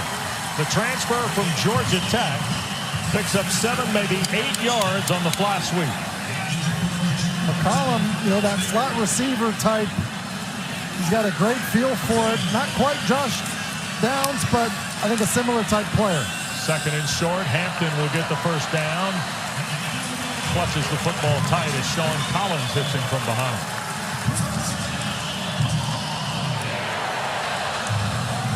And now in this 17-all game, Tim, with 5:45 to go in the 3rd, these folks are getting what they came for with the Mountaineers and Tar Heels, aren't they? Yeah, and I think there's no question that they are. And look, last year was bananas once you got to the 4th quarter, so no one leave early. Maye fakes, now to his right. Pumps, now will tuck, and he'll get to the 45, and Farrar, the linebacker, was there. Looked like Harrington also came over for a swipe on the tackle. Number 8, the outside backer, potentially for App State. And it's clearly a shot play. Play action, fake the reverse. You're trying to get something down the field. It's a tie football game.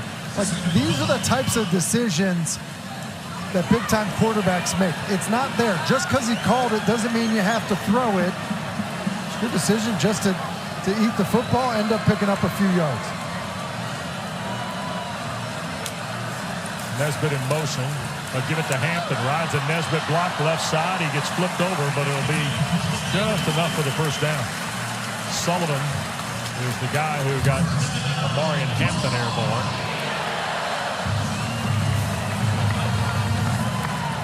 Carolina has run for 209 tonight. Here's Maye. Rips it here to the near side. Andre Green's first catch of the year. It'll be about 4 on the play to the 35. Here's the part of the reason you can run the football like this is look at Drake Maye. Make them defend 53 in the 3rd, right? So you spread these wide receivers out, and if the quarterback has the ability, even at his size, to spit the ball out quickly with a nice quick release to a talented receiver outside the numbers, it's going to open things up inside the box. They're going to hand it to Hampton again, and Omarion splits it at the right side down to the Appalachian 22-yard line. Yes, doesn't it just feel like, hey, a punch outside, now a punch in the middle, punch outside, punch in the middle, just kind of methodically working your way down the field. 13-yard run there. Here goes Hampton again.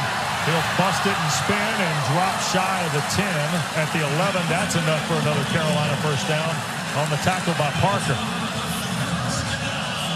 Omarion Hampton is going to work tonight. Unofficially, 16 carries, 180 yards. My goodness. And now Hood will come in to spell him. Carolina without British Brooks tonight. Omarion Hampton says, I'll take his lunch and mine too.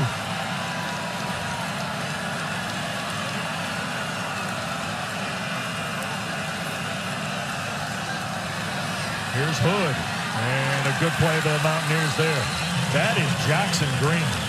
And, Tim, he made a heck of a play last week against Gardner-Webb. This guy finds the football, He finds the football. Oh. I love the way the coaches talked about him. They said he's a do-it-right guy. You know, like everything it is. Doesn't matter if it's in the weight room. Doesn't matter how he practices. He's a do-it-right guy. And coaches always like to see success from those types of players. Single receiver in the boundary is Green. Kind of a bunch look to the top of the screen. Mountaineers rush 3. Maye back up in the pocket. Dances, throws. That's Paysor the catch near the line of scrimmage. And, boy, Appalachian's there in a hurry. Ethan Johnson, the headliner. He had some help, though. E.J. Jackson, a Marshall transfer, got over in the mix as well for Coach Clark's team.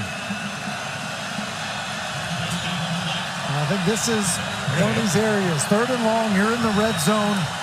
You have to be smart. You obviously want to push the ball down the field, but it's not worth a turnover. You saw what it did to App State's last drive. Carolina going empty here. Mountaineers bring 3. Maye loads, throws, end zone. It's caught. Back line. Out of bounds was Nesbitt.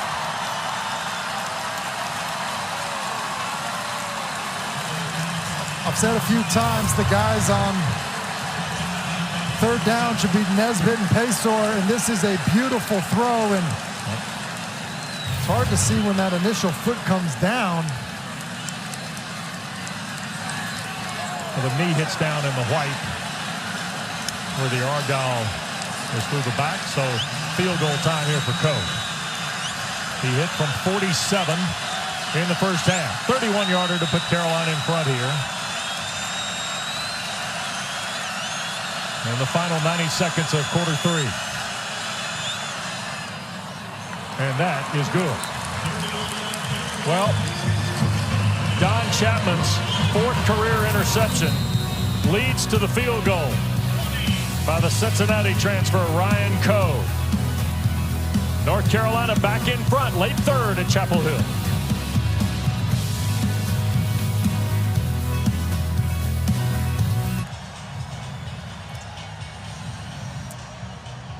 Hey, don't forget, tomorrow afternoon, women's sports take over ACC Network. High noon, we got great field hockey for you. Number 7, Syracuse welcomes UConn to Central New York. And then it's a soccer triple header with stops in Blacksburg, Tallahassee, and Louisville. All on ACC Network and always available for you on the ESPN app. Joey Aguilar from Antioch, California, by way of Diablo Valley Community College, working on a career high for Appalachian, who trails 20-17. And before the Mountaineers snap it, now here is tonight's trivia question. You ready? I'm ready. Name the 5 former App State head coaches who went on to become head coaches at either ACC or SEC programs. Answer coming for you in a moment. I know 3. Does that count? That's not 5, but 3 is good. Is that a passing grade? Yeah, that's 60%. So I would say it's right at the line, the way I had it in school. Noel bangs through for 4 yards, 2nd and 6 coming up. You had teachers pass you at 60? Well, we've only worked together a few games. There's no need to dive into my academic record. My mom's watching after all. 2nd down and 6. And a little bit of rain has reached Kenan Stadium.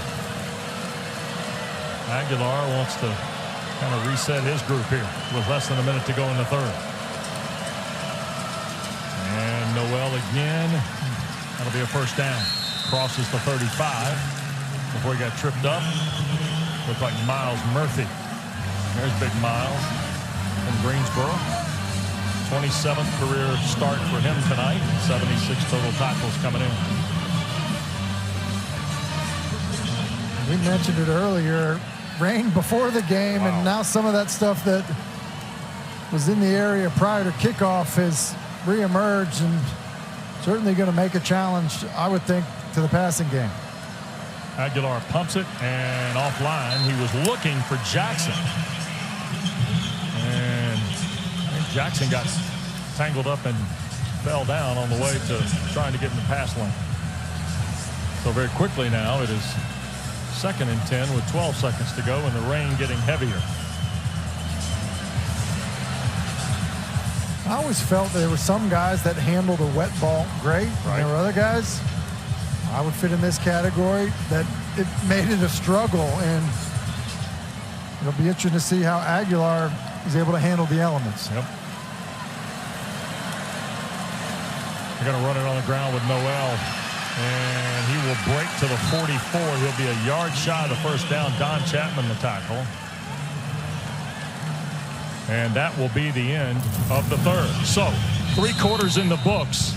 North Carolina has just pushed ahead on a field goal by 3.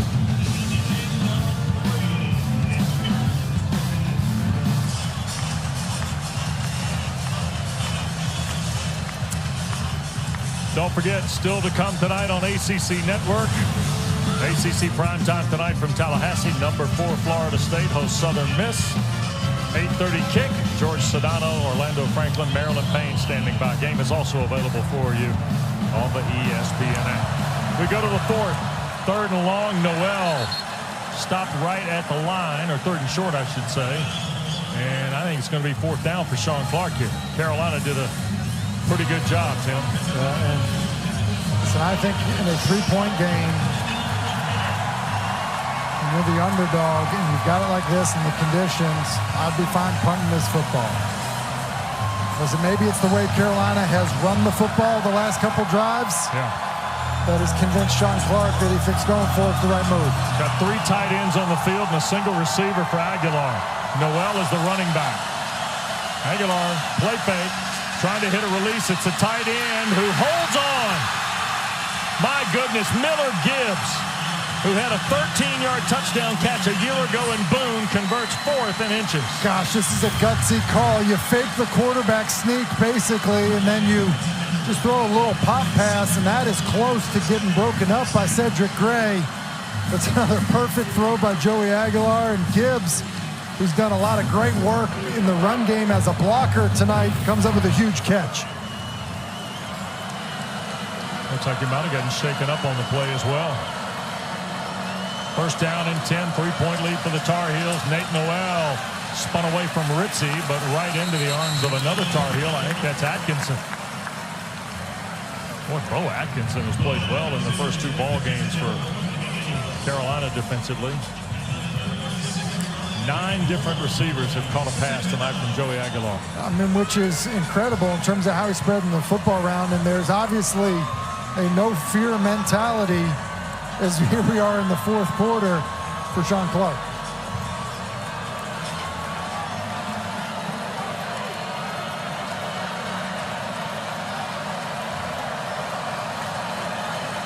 Aguilar, play fake, looping it downfield for Stroman, and it is broken up. Carolina had 2 guys there, Marcus Allen and Gio Biggers. And it looked like, was Biggers playing for the pick, Tim? Yeah, I think he was, and really that was a terrible decision by Joey Aguilar. Basically, they got a post down at the bottom of the screen, but you got a middle of the field safety who's dropping back.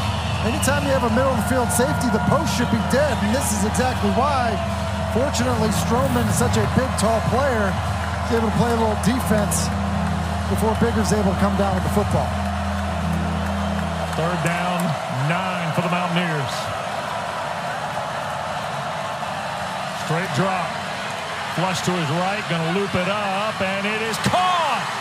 What a catch by Stroman. All 6'4" of Dalton Stroman necessary there to convert the 3rd and long. But listen, Nate Noel does an awesome job in pass protection. You just look and pick up Rucker. That gives Joey Aguilar some time. And then Stroman basically says, week 1 of the NFL, tomorrow I'm getting on You Got Mossed and making a play on Marcus Allen. 1st down and 10. Red zone possession for the Mountaineers. Here's Aguilar. Thought about a shovel pass. Now in trouble. And Biggers will take him to the ground after a yard, maybe 2 on the play. Back to the theatrics of Stroman. I mean, it's just kind of thrown up. And Stroman, really wasn't in great position to go fight for the football. Cuts underneath, and not much Marcus Allen at 6'1.5" can do about that against the 6'4" Strowman. 11th play of the drive. 2nd and 9. We're 3 minutes into quarter number 4. And the Mountaineers and Tar Heels are at it again. 3-point Carolina lead. Aguilar a pump. Now to Tucker in the flat. He'll get the 10. He'll have the first down. 1st and goal for Appalachian at the Tar Heels 6 on Don Chapman's hit. 10-yard throw from Aguilar to Malik Tucker. Or Milan Tucker, rather. The junior from Fort Myers.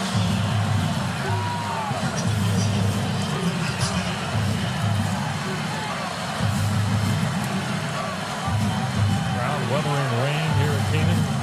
Sellout house watching the 4th meeting all time with the 2 in-state schools. Pistol set here now for Aguilar with Noel. Left side. Stiff arm and touchdown. Mountaineers are back in front. It's an impressive drive by App State.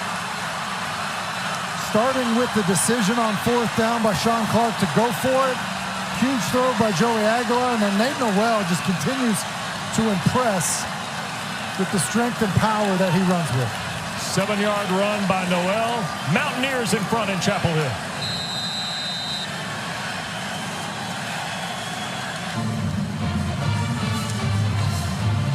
Fourth lead change of the night. Nate Noel, 2nd rushing score of the year, Tim. And you see the power, you see the speed, and it's too much speed for Power Echols to get an angle on him. And Sean Clark, pretty thrilled about how his team responded. The segment of this stadium that has some App State fans that have traveled got a little bit of acknowledgement from the coach.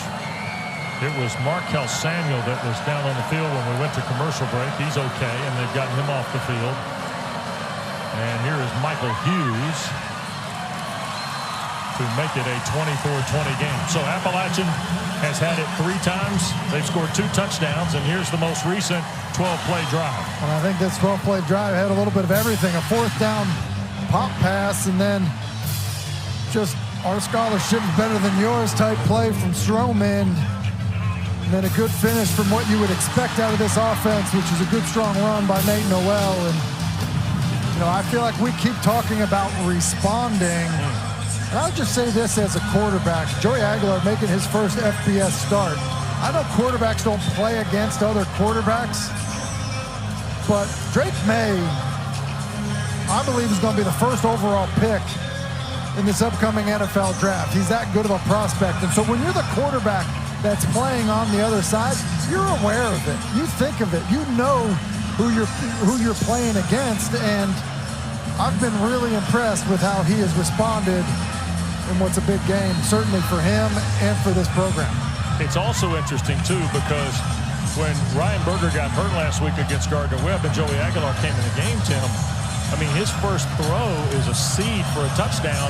And from that point on, nothing against Ryan Berger, Appalachian's confidence offensively seemed to really change. Here's Caleb Hood calling for the fair catch at the 18-yard line. So Carolina will start 1st and 10 from its 25 on their 3rd possession. They've scored 10 points, by the way, in their 2 second-half drives. But the confidence of Appalachian State offensively has been there from the jump, it feels like, tonight. From the jump. And we were told, and I said it earlier, that the competition between Ryan Berger and Joey Aguilar came down to the last scrimmage. And Ryan Berger played well in the last scrimmage, and he was named the starter.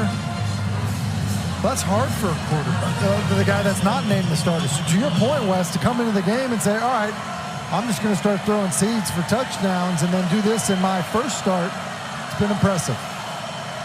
Here's Maye to work now. Carolina having to respond again. Blackwell the catch at the 30. Tried to spin away from Ethan Johnson with a very nice shoe-top tackle for the sophomore at corner. So it's a gain of 5, and Corey Gaynor right over the top of the football.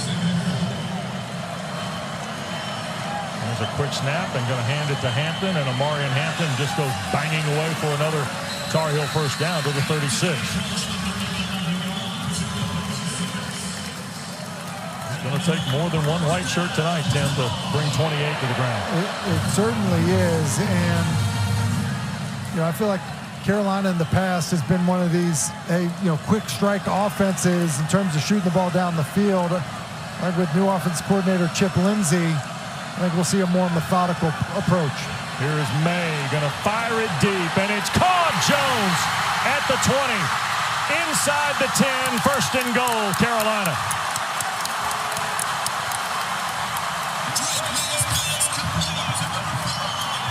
And just as I say, it's hard play action, the post to Jones, and it's perfectly thrown by Drake Maye. And now we're going to see the Tar Heels go fast. Carolina right up on the line after the 57-yard throw to J.J. Jones. Here is Hampton chugging inside the 5. Look at the white shirts. He takes to the end zone. Touchdown for Omarion Hampton.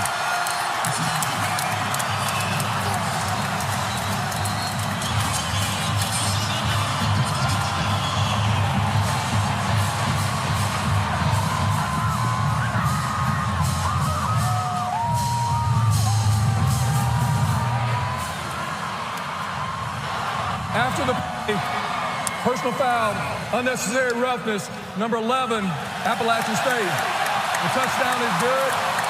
The 15 yards are being forced on the kickoff. That's Jordan Favors. And it took Carolina 85 seconds and 4 plays to answer. Just as I said that they were going to be methodical, it was a big, very good tonight. Big strike down the field. Look, they can do it either way, but then the finish on the run was incredible by Hampton. 192 now on 18 carries for Omarion Hampton, who's got a 68-yard run where he was in open field and dusted them. And now he hit nearly all 11 of the Mountaineers on the way into the end zone. Tar Heels back in front. Fourth quarter continues in a moment.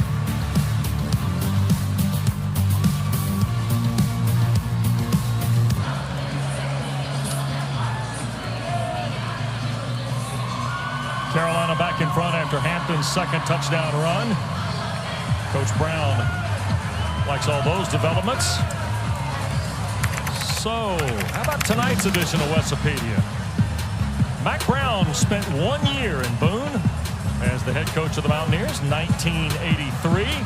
Oh, the dashing young man from Cookeville, Tennessee. That's, by the way, former interim head coach Everett Withers on the left, and T. Murphy, one of Coach Brown's players. That would be 40 years ago in Boone. And there is, wait, that's Sparky Woods, who also was Appalachian's head coach.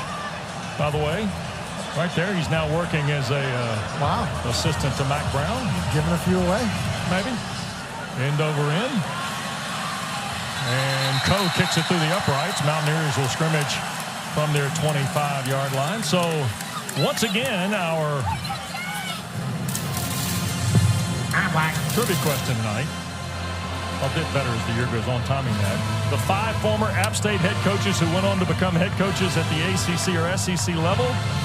Mack Brown, Beatty Feathers, who later coached at NC State, Sparky Woods, Scott Satterfield, we all know went from App to Louisville, and Eli Drinkwitz, who, like Mack Brown, had a season-long cup of coffee in Boone and now coaches at MIZZOU. Here's Noel trying to round the corner, and he's going to get maybe 10.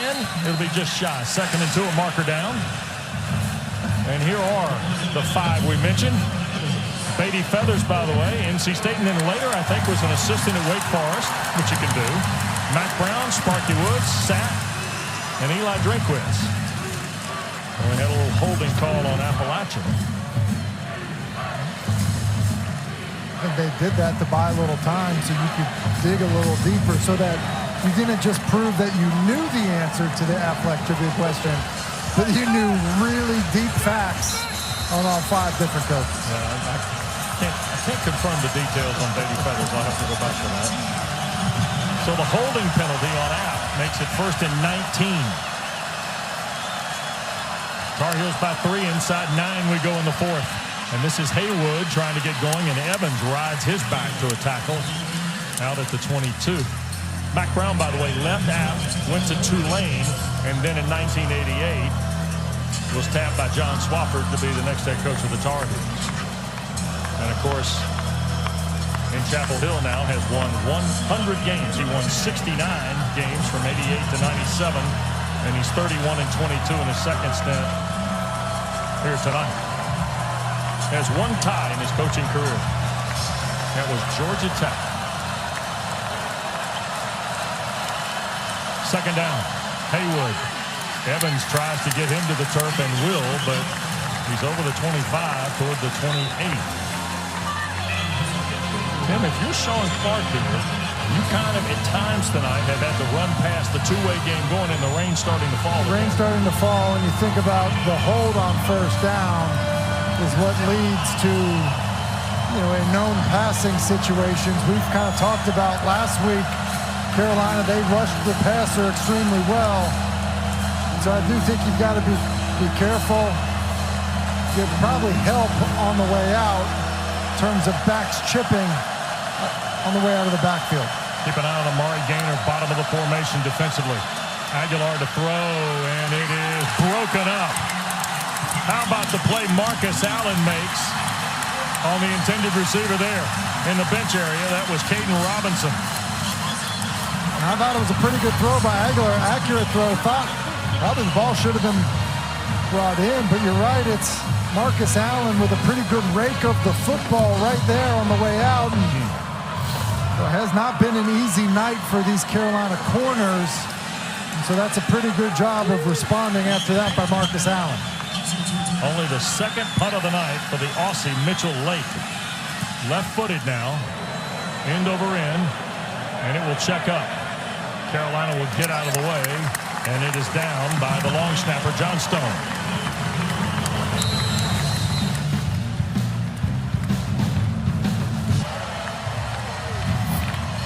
Well, Omarion Hampton's been the star here tonight for Carolina in the ground game. He's been the star. It's been big plays. Obviously saw it in the long touchdown run that he had, but it's also been done with a lot of power. Just such a big physical back. Runs behind his pads and getting a little bit of help from his bigs on his last touchdown run.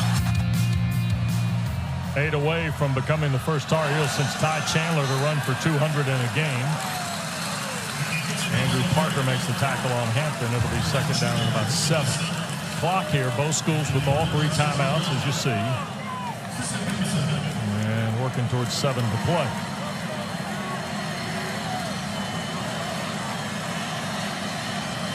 Two-by-two look here from Maye.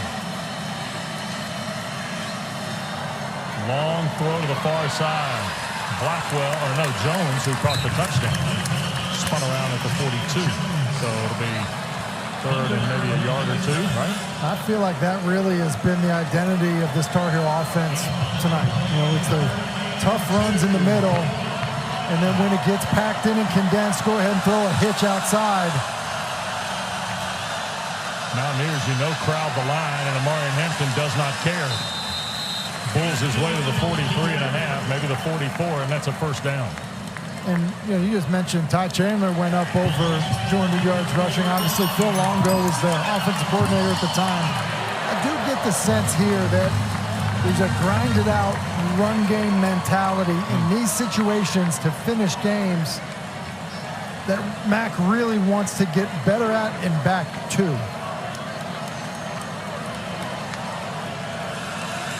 First and 10 now for Maye.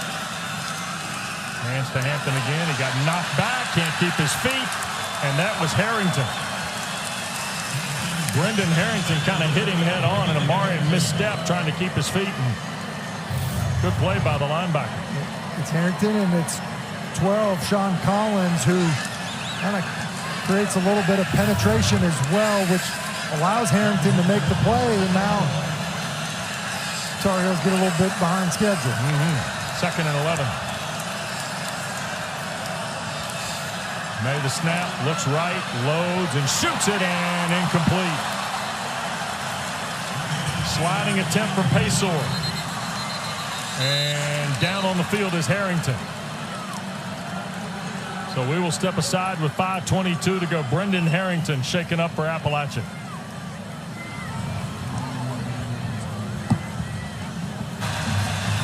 We told you earlier this young man, Brendan Harrington from nearby Pittsboro, North Carolina, was lost for the year a year ago against Carolina. Was trying to get back, played last week in the opener, was on the field tonight making contributions, and unfortunately had to be helped all the way to the medical tent, the Appalachian bench. So Caden Sullivan has replaced Harrington here for the Mountaineers, and a very important third down for Carolina. Nesbitt, the tight end, in motion. Mountaineers bringing pressure. Maye shoots it to Nesbitt. Backside catch. There's a flag down. Nesbitt's got the first down to the 43. We'll have to check the flag from Gary Patterson. Holding. Number 65. Offense. 10-yard penalty. Repeat third down. It's on the center, Corey Gaynor. And Corey Gaynor initially is in pretty good position right here. And kind of on the redirect of the rush. It just hooks him. That's Montez Kelly, junior from Cincinnati. You know, the shame of it for Carolina is Corey Gaynor sliding to his left. He's a veteran player, and he's sliding left. He ends up getting beat left and hooking the defender, and because of that, now third and forever for Carolina. Yep. 21 for the first down. Maye going to run with it. Trying to find some blockers. Tried to keep the play alive, and he'll be taken down about 11 yards shy of the first down. So leading by 3 with 4:42 to go. Mac Brown's got his punt unit huddled up and ready to go. And Ben Kiernan is going to punt it to Caden Robinson.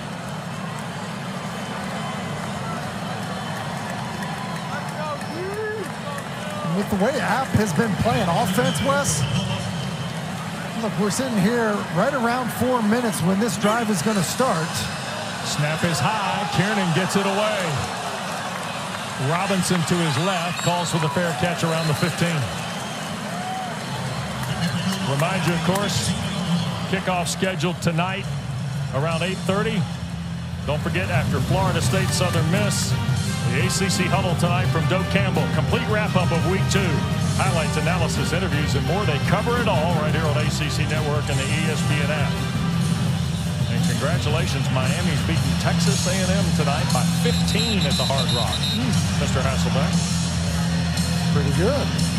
That is 2 more wins against the Southeastern Conference. I would say the ACC. It's been a pretty good start to the college football season. Those conference matchups. Appalachian will start from its 15. Aguilar's been terrific. He'll turn, handle. Haywood caught it, fumbled it, and then scooped it back up, and I think got back to the line of scrimmage. That was almost disastrous. Almost disastrous. Talk about a perfect bounce for App State. I mean, the handoff is never secured, and that bounces right back up. You tell me, is that the difference between turf and grass? I mean, but even on turf, that ball could squirt out anywhere. And the thing for App State here, you really don't have to worry about the clock. You just are trying to get points. And so the clock doesn't matter. It should not be a factor. In fact, it could end up helping you with how this game plays out. Noel in the backfield. Here's Aguilar. Hit as he throws, and it's caught. First down. Boy, Desmond Evans unlocked Aguilar, but a terrific catch on the back end by Caden Robinson for a Mountaineer first down. It is an awesome job by Aguilar because he gets to number 3 in the progression. He's going to the flat, to the over, and then he ends up hitting that coming into his vision, Robinson, and he's doing it under a lot of pressure from Desmond Evans. First fresh set of downs to the 28 for the Mountaineers. Under 3 to play, all 3 timeouts. Here's blitz coming. Aguilar got away, going to throw, and incomplete toward Stroman. Pressure from Elijah Hudsey. The corner here, the transfer from East Tennessee State. And Hudsey comes off the corner. He's unblocked, and that could be a disastrous play for App State, but instead, it's great awareness by Aguilar to avoid the rush, get the football out, and all of a sudden the clock stops, and he also did not take a negative play.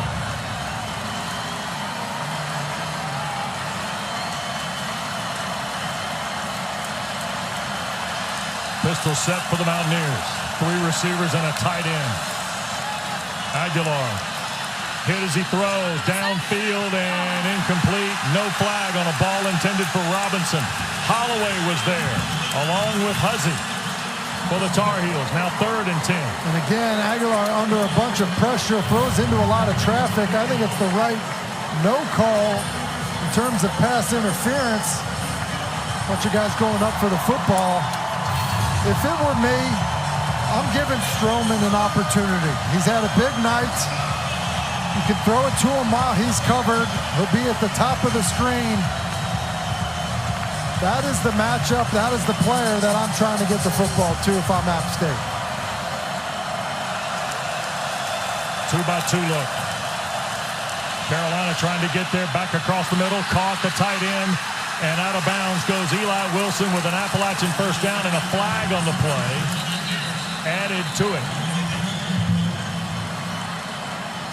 The umpire, Troy Riley, throwing the flag as Wilson was taken out of bounds into the Mountaineer bench. And Gary Patterson talking toward the App State bench, which might mean a flag to Carolina. Personal foul, face mask, yep. Defense, 15-yard penalty from the end of the run, automatic, first down.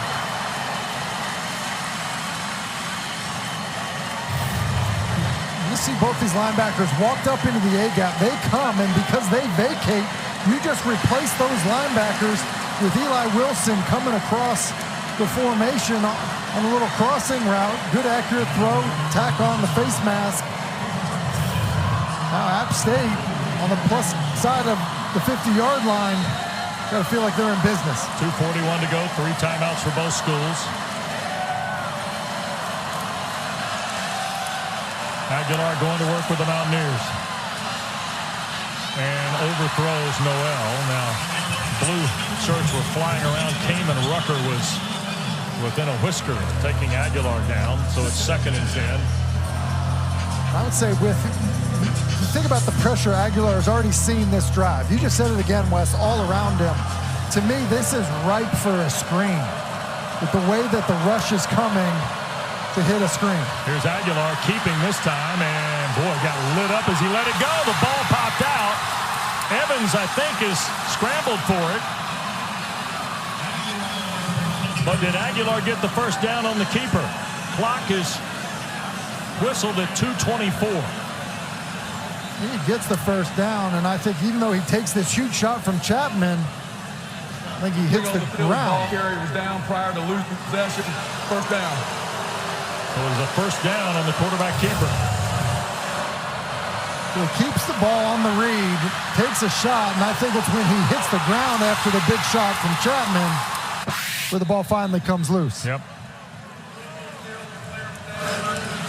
At the 34, they're going to look at this. Now Chapman hits Aguilar, but we didn't quite get the clarity of Gary Patterson's announcement there. They're going to review the play, I believe.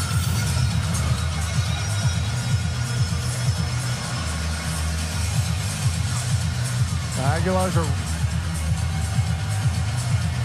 I think he's possessing that football even after the big shot. Right. Hits the ground, and as that right elbow hits the ground, that ball ends up getting jarred loose. Tim, I don't believe they're looking to see if there's targeting here because... Well, he's a runner, Russ, right? We agree that he's a runner. Chapman hits him square. And well, there's no crown of the helmet. That's it. Like, to me, that's face mask, some helmet, but that is not crown of the helmet. And so we have a runner. Yeah, no crown of the helmet. And so we're not looking at targeting. We're seeing if he's down. And quite honestly, I think he's clearly down because he's possessing that football until right there. Yeah, the elbow hit, it looks like, at the 34 of Carolina. Now remember, Michael Hughes has hit from 46 already tonight and missed from 47. After further review, the ruling on the field of the ball carrier being down stands. Also, targeting was reviewed on that play, and there was no targeting on the play. First down, Appalachian State. So we're all good to go.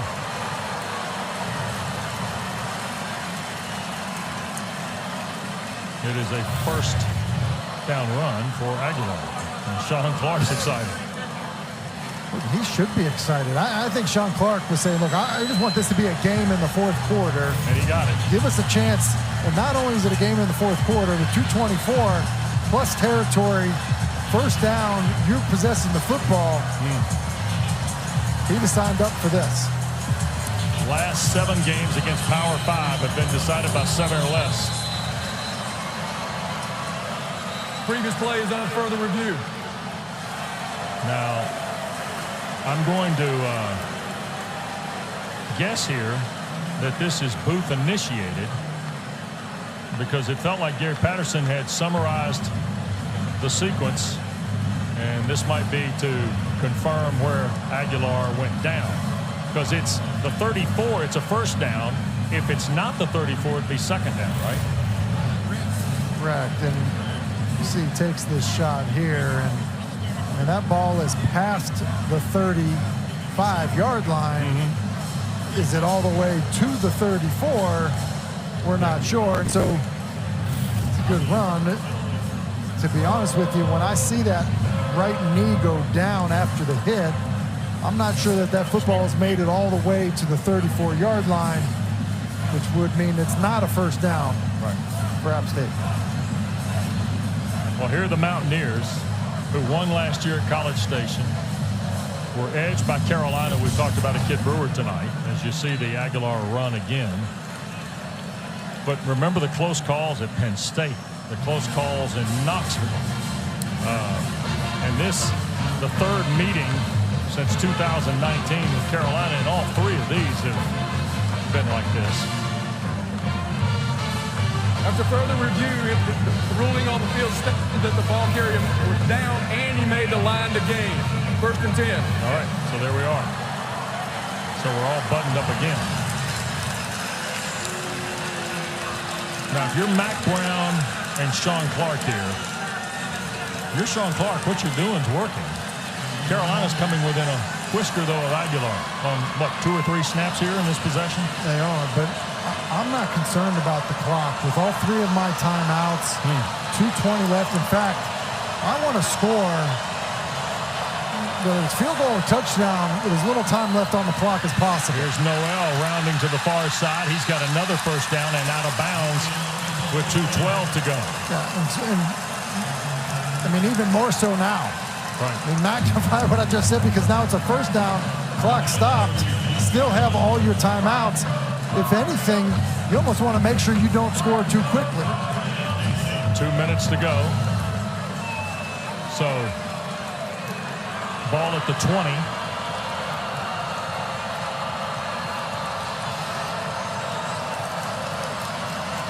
And Noel dances left and will be dropped after a gain of 2, maybe. See the foot come in from the far side at the 19, came in Rucker to start. And Tim, that's right there where we just saw the example of the new rules kicking in, right? So now under 2 minutes, the clock stops. And we've got 100 seconds left to go here, and it's 2nd and 9. Which is why Mack just took his first time out. Right. Because if they end up holding them, kicking a field goal, it's a tight game, you're giving yourself some time. And worst case scenario for Mack in Carolina, they score, leaving yourself as much time as possible.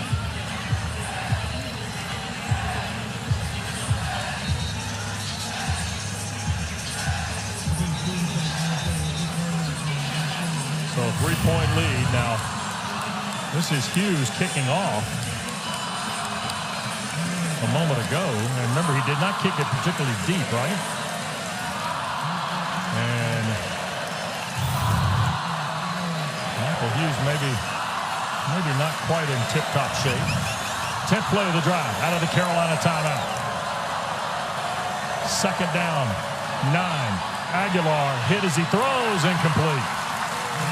Boy, that time the Tar Heels' Desmond Evans again. Came in Rucker also in the neighborhood. Elijah Hussey in coverage. Those 2 have impacted this football game, Wes. There's no question about it. It's Evans again and Rucker once again. And you know, the plan coming into the game was to help on those guys in terms of pass rush, and I would make sure I did it here, putting the ball in the air. see the details on Joey Aguilar on third down. 6 of 9, 5 have been first downs. Noel, the running back in the pistol. Going to hand it to Noel. And he'll be tackled at the 16. And does Carolina stop the clock? They do not. Fourth down now. And I'm surprised at that call when you think about third and 8 and what the front has done. So Carolina does take the timeout now with 1:26 to go. And it's 4th and 6 for the Mountaineers. Yeah, and listen, maybe Sean Clark is saying, look, I got 3. I want to make sure they burn another timeout before I kick the field goal. But to me, it's just too much time left on the clock. If you're going to kick a field goal to tie a game at 27 with a minute and a half left, do you think he goes for this? Do you think he goes for this? I mean, if I'm Sean Clark, I would not go for this. 4th and 3 or less, he has a go-for-it mentality, and here comes Hughes to kick it. So this is 6, so he's going to go for the tie with Michael Hughes, who is 2 for 4 on the year. He was 1 for 2 last week against Gardner-Webb. He missed from 47. He hit from 46 in the first half. This is right about 33 to tie the game.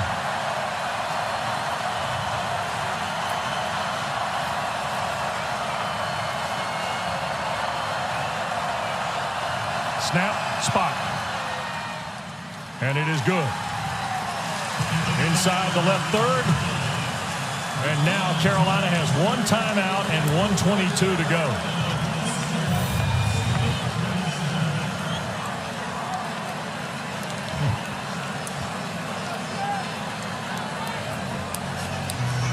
Tim, I know this is the 3rd game in the series, and technically the series ends after tonight, but boy, they've been 3 terrific games. 3 terrific games, and I'm sure App would love to keep playing. I'm not sure how Carolina would feel about it. And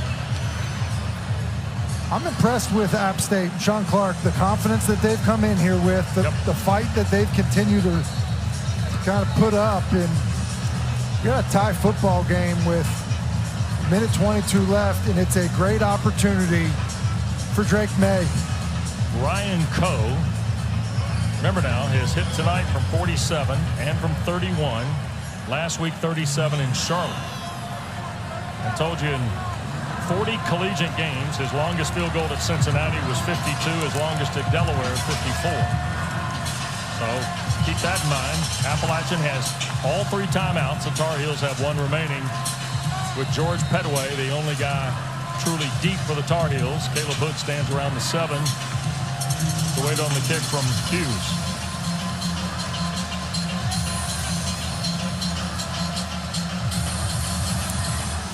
Short kick again. Hood going to run up, make a sliding catch of it, right in the neighborhood of the 25. Boy, Hughes has been terrific, just kind of hitting the lob wedge, hasn't he? He has, and I'm not sure that there's an injury or anything. I think you're just basically saying, look, we're going to make you try to field this here and also prevent you from having a return. Player Spotlight brought to you tonight by Athletic Brewing Company. Omarion Hampton, the subject of our Player Spotlight. 21 carries, a career-high 197, and 2 touchdowns, and he's in the ball game with Drake Maye. Tar Heels from the 25. Tied at 27. App has all 3 timeouts. Carolina with 1.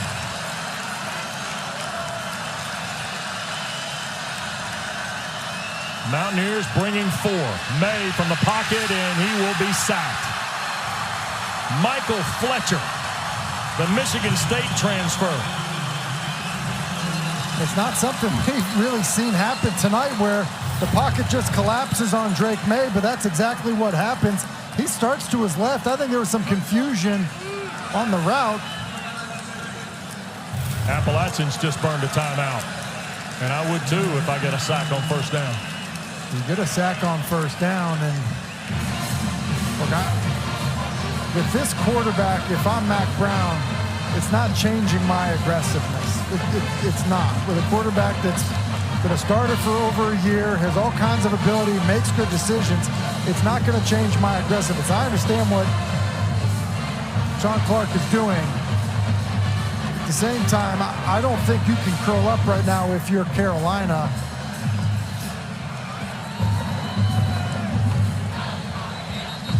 Right now, it's an overtime game. If we end it here, Mack Brown would love to give Ryan Coe a chance. And after going sackless last week, the Carolina offense has given up 2 here tonight. Don't you feel right now, Wes, that it's a tie ball game. They're going to win it right now. Here's the deal. The pressure feels like it's on Carolina in a big, big way. Sure does. Mountaineers bring 4 again. Maye cuts it loose, and it's a first down. Catch made by Jones.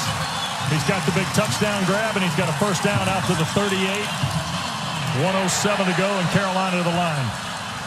Maye again, looking right, runs through a tackle. 40, and Drake will get to the 48, and a first down, I believe. And he runs through 2 tackles. That is strength in the pocket. That can't say I've seen a ton of that before, but that strength to climb through contact in the pocket, impressive run. 2-by-2 look again. Maye moves to his right. Now we'll just flip it out of bounds into the Mountaineer bench. Thomas Davis was pressuring him. Transfer from Miami. That's what I mean on that last play. I mean, it's 2 broken tackles, basically, because he's able to carry the second one for a first down. And with the way they're able to push the ball down the field, especially on some of these in cuts, they're not far from being in field goal range. Yep, Ryan Coe's line to make. Right about the 37. Here's Maye. Shoots it, caught. First down, Paysor to the Appalachian 37-yard line with 41 seconds left. 42 seconds left, and Sean Clark's got 2 timeouts. Mack Brown's got 1. Maye looks right, throws right. Paysor catches and backs out of bounds at the 31. And obviously, if you're going to kick the game-winning field goal, you want that timeout or there to be a stoppage of play before that field goal team runs out. So you really want to keep that timeout in your pocket. So on these early downs, working the sideline is definitely best. And now Appalachian burns timeout number 2, leaving the Mountaineers with 1. So here's my question. If you're Mack Brown, Sean Clark's got 1 timeout left. You've got 35 seconds and 1 timeout. The Carolina timeout's easy. You bring your kicker on, right? You hand the ball to Omarion Hampton on 2nd and 5 here. Look, if you're okay, listen, if you think Sean Clark's going to take the timeout, I'm fine running it. But if he doesn't, you're leaving yourself a longer field goal try than you want to leave. One of the things I learned from a coach I had in the National Football League, it was Kevin Gilbride, was the offensive coordinator for the New York Giants. Right. And he's like, one thing I've learned is you can never be close enough. There's a lot of pressure when you walk out onto this field to kick a game-winning field goal. And if you're going to ask a guy to make a 40-plus yard field goal, why not make it easier on him? Ryan Coe hit 79% of his field goals at Cincinnati. And, of course, we told you he started at Delaware. You know, Ryan Longwell used to be a kicker for the Green Bay Packers. He said, wait, you know, what's your distance? Where do we need to get? He'd be like, hey, listen, make it be a 35-yarder or shorter, right? Doesn't mean he can't do it, but that's what I want. 2nd down, 5. Tie game. Hampton is the running back with Maye.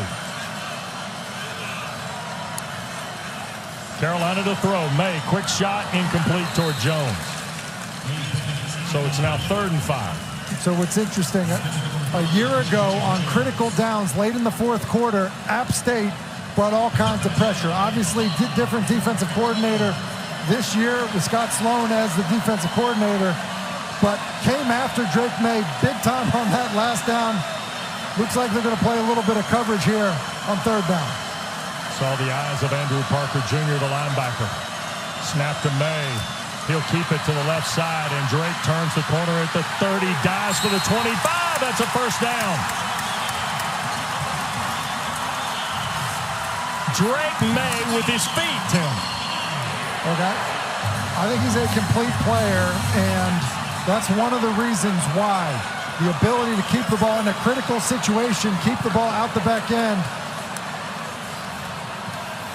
This is Hampton fighting for yards. He will get to the 20. And the timeout is asked for with 2 seconds left for Carolina. And now Ryan Coe to win it, and Sean Clark can burn one to ice him if he chooses. 201 yards of rushing tonight for Omarion Hampton. And it's going to come on a night when Drake Maye has thrown for just barely 200 yards. 208. 21 for 30 on the night by Drake Maye. Now, he has done some work on the ground as well, and he's made some good decisions, but the big plays in the passing game weren't there, and really the big plays have come from Hampton. Yep. Tar Heels have been challenged tonight. Appalachian State has poured it out, Tim. And so is Joey Aguilar in his first start for Sean Clark's team. He's thrown for 272 on 21 of 40. 40 attempts. Yep. Your first start.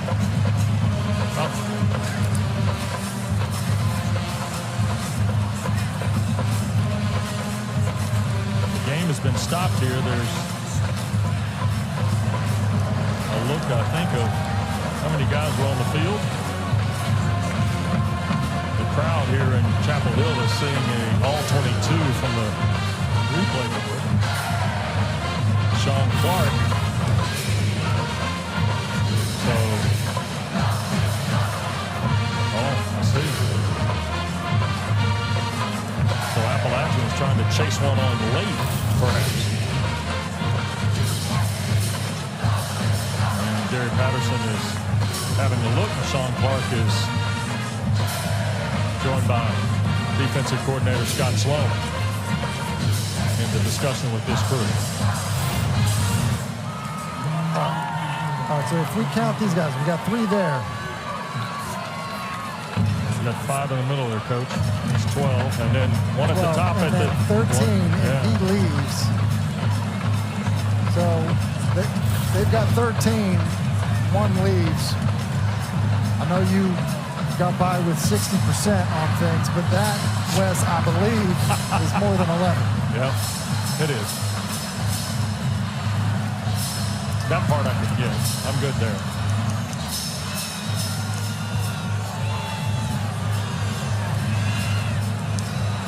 So, in some ways, Sean Clark's not having to use a timeout to ice Ryan Coe. The look to check on the number of players is... Hey, you're not kidding. It's a long time to be standing there thinking about your kick. Right. And it will be the final play of the game with 2 seconds left. Now Sean Clark may go ahead and burn one. And he's doing some pretty good litigation over there. So what's Gary Patterson? There's a full-blown discussion taking place. Now don't forget the ACC, their brand new command center in Charlotte, uptown at the new Atlantic Coast Conference headquarters. And you've also got replay folks here at Keenan as well. Here's a quick look inside the new command center in the Queen City.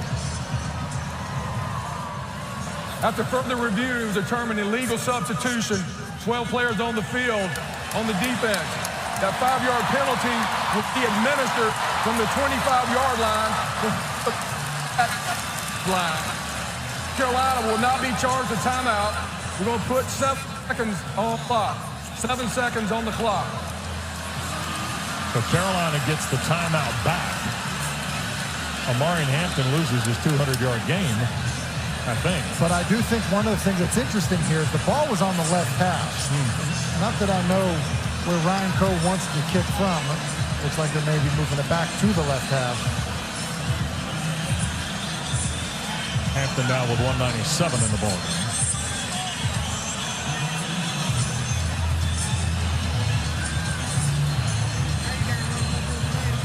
So these two schools are going all the way to the wire again. The ball's staying on the left half. Basically, they're picking up a yard out of it and not using a timeout.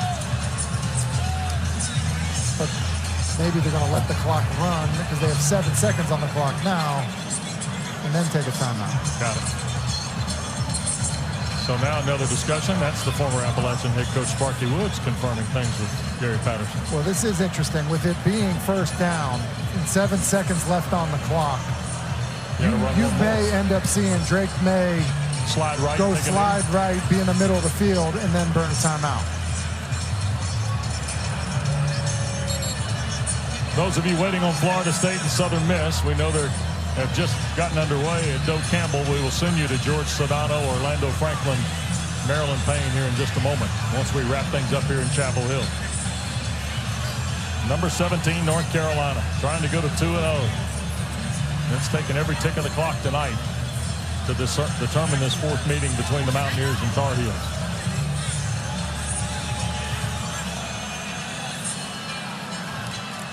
Joey Aguilar from Antioch, California. Played very well tonight, young man, in your first start for the Mountaineers.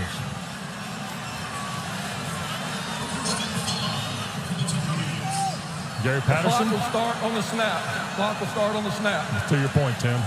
2 steps right, take a knee. Look, make it a little bit easier for Ryan Coe. That's why that substitution foul was somewhat significant.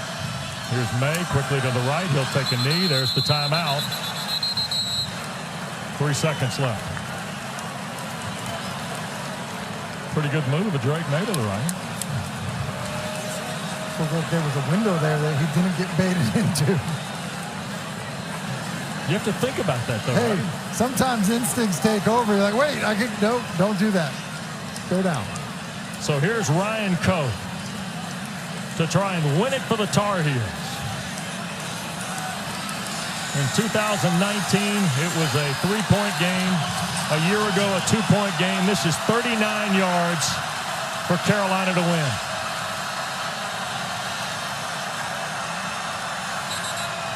And there's the Sean Clark timeout. And Coe hooked it left.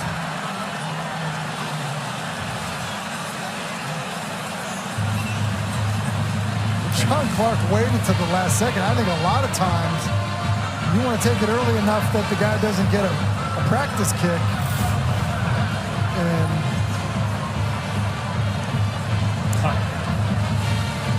you just never know. Yep. Tell you what, we really enjoyed talking to Sean Clark this week. Kind of guy you pull for, Tim, huh? Just a terrific, terrific guy and football coach. He was more nervous about going to watch his daughter's volleyball game and how she would perform than how his team would perform in this matchup. And they proved it for him with the way they have fought tonight. And I'll say this, practice kick or not, I've hit 2 bad tee shots in a row, Wes. Yes. I don't think you have, but no, I have. This doesn't exactly endear confidence.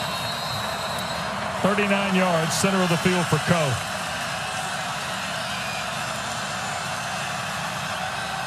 Snap, spot. He missed it. And we go to overtime at Kenan Stadium.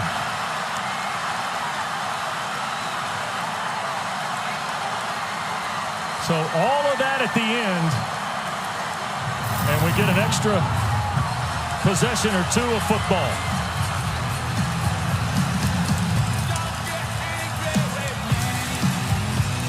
Pulled left. And we are still tied at 27 with the Mountaineers in the heels.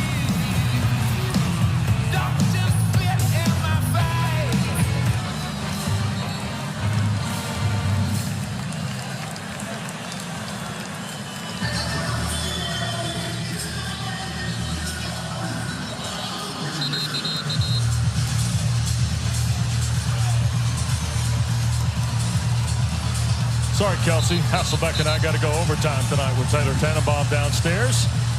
Wes Durham, And once again, a little refresher. Coin toss decides offense, defense are into the field. Each team gets possession from the opponent's 25 in the first 2 overtimes. After that, 2-point conversions after touchdowns in second overtime, then alternating 2-point tries. Carolina won the toss. Here's Noel trying to get left, and he gets 7 to the 18. So Appalachian here first, and Nate Noel. Tar Heels have lost 6 overtime games in a row. 2015 was the last win. Appalachian is 3-7 in overtime. Noel over 100 yards on 23 carries. Second down and 3. Gonna hand it to Noel again. Working all the way to the right side, inside the 10, first and goal. Power Eccles the tackle. And Nate Noel has run the football well all night. But check out the block on the perimeter by Eli Wilson to get to the edge. And then receivers doing work on the perimeter. Just 2 runs to start this overtime for App State and really running the football at will. Noel's got his 11th career 100-yard game and his 2nd in a row.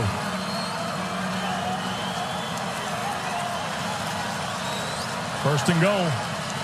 Noel at the left side. Touchdown Appalachian. Biggers, the safety, could not slow down Noel. I said it earlier on the touchdown pass to Eli Wilson. It's option football. It's dive, quarterback keep, and then you've got a guy in the flat. This is just the dive portion of it. Give the ball to Noel. He cuts it backside and able to run through the contact from Giovanni Biggers. And what an impressive opening drive of overtime for App State. Just 3 runs. Yep. Second touchdown tonight for Noel. Appalachian playing like a team with new life there, Tim. Here's Hughes for the point. And the kick is good. So it's a 34-27 Mountaineer lead.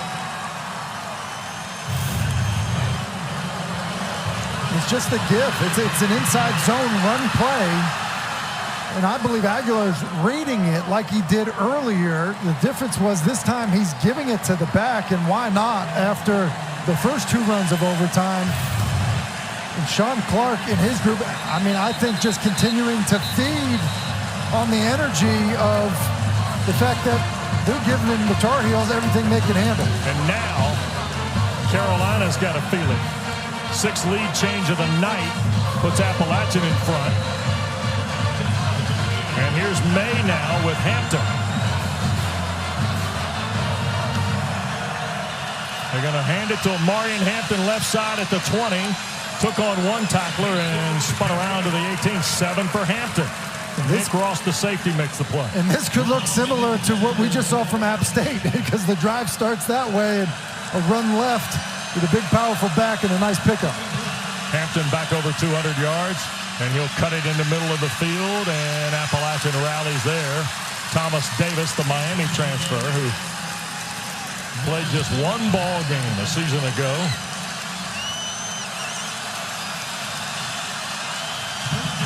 And honestly, because of the way the fans have been set up in this stadium, a little bit of crowd noise for the Carolina offense. Yep.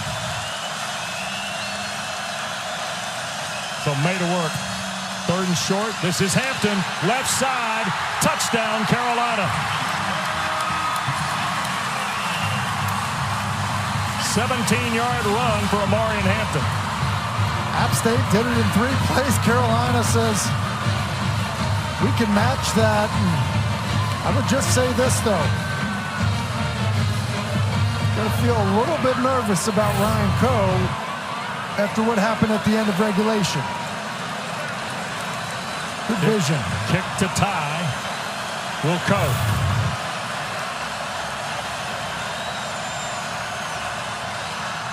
Point is good.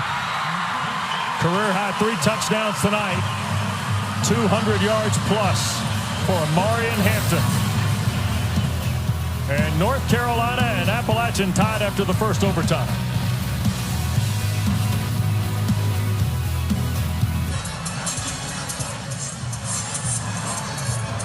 You know, we had a lot of optimism tonight. Joey Aguilar's first start, he had shown the ability to move the ball down the field in the air. Drake Maye comes as advertised, right? And it's turned into Nate Noel and Omarion Hampton. Tim? The run games for both teams have been outstanding, which means the offensive line on both sides has played great. And we get a chance to see Drake Maye. And I would expect, once again, a heavy dose of Hampton here because App State really has not had an answer all night. 222 yards on the ground. Carolina just under 300 yards tonight on the ground. 500 yards of offense. And here goes Hampton just blasting through.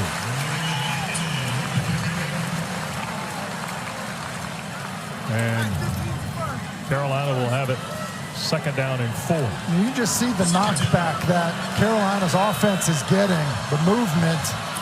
There's Hampton. That's a first down inside the 15. How many guys do you play with who get stronger as the game goes on? Because he is. Listen, been around a lot of big backs. This has been one of the more impressive performances I've ever seen. And look, the big key is he's able to get going. That's why the knockback, the initial knockback by the offensive line is critical because it allows for some momentum for the big 220-pound back. That's Morales in motion. Maye's going to keep it. Left side. Drake Maye scores.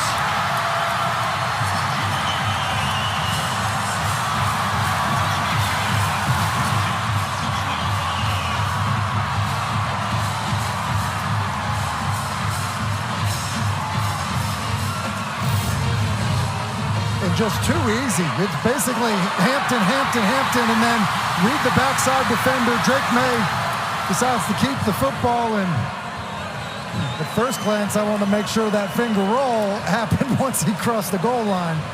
It certainly did, and now have to go for 2 in this situation, and going to elect to have it on the left hash.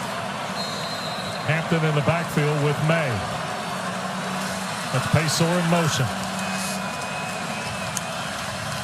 Maye going right. Turns the corner, has room. He will jump to the pylon. He didn't get in, I don't believe. Took a big lick from Favors. And he's down. You know, the route doesn't really define itself. They're trying to get a pick play, and it kind of gets zoned off. I thought he wanted to stop the corner route by throwing it back shoulder. It wasn't there, and so really well played by App State. Drake says, all right, I got to try to get it on my own. And it's just great pursuit by Jordan Favors, who's been all over the place tonight. So the 2-point is not converted. And now all of a sudden, Appalachian will get the rock here at the 25. Last year, 1,200 combined yards. Tonight, over 1,000 for these two. Mountaineers at 489. And here's Aguilar to work.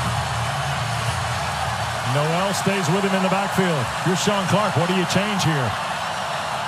Play fake. Aguilar to throw. Looking downfield and almost picked. Elijah Hussey on a ball intended for the tight end, Eli Wilson. And Hussey, who's played inside a lot tonight, has not been playing outside. Just does a good job of kind of anticipating the wheel route that Eli Wilson was trying to run and getting over the top of it.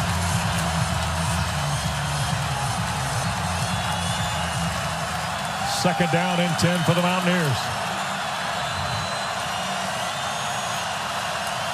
Noel, right side. Carolina got there, and Noel taken down at the 22.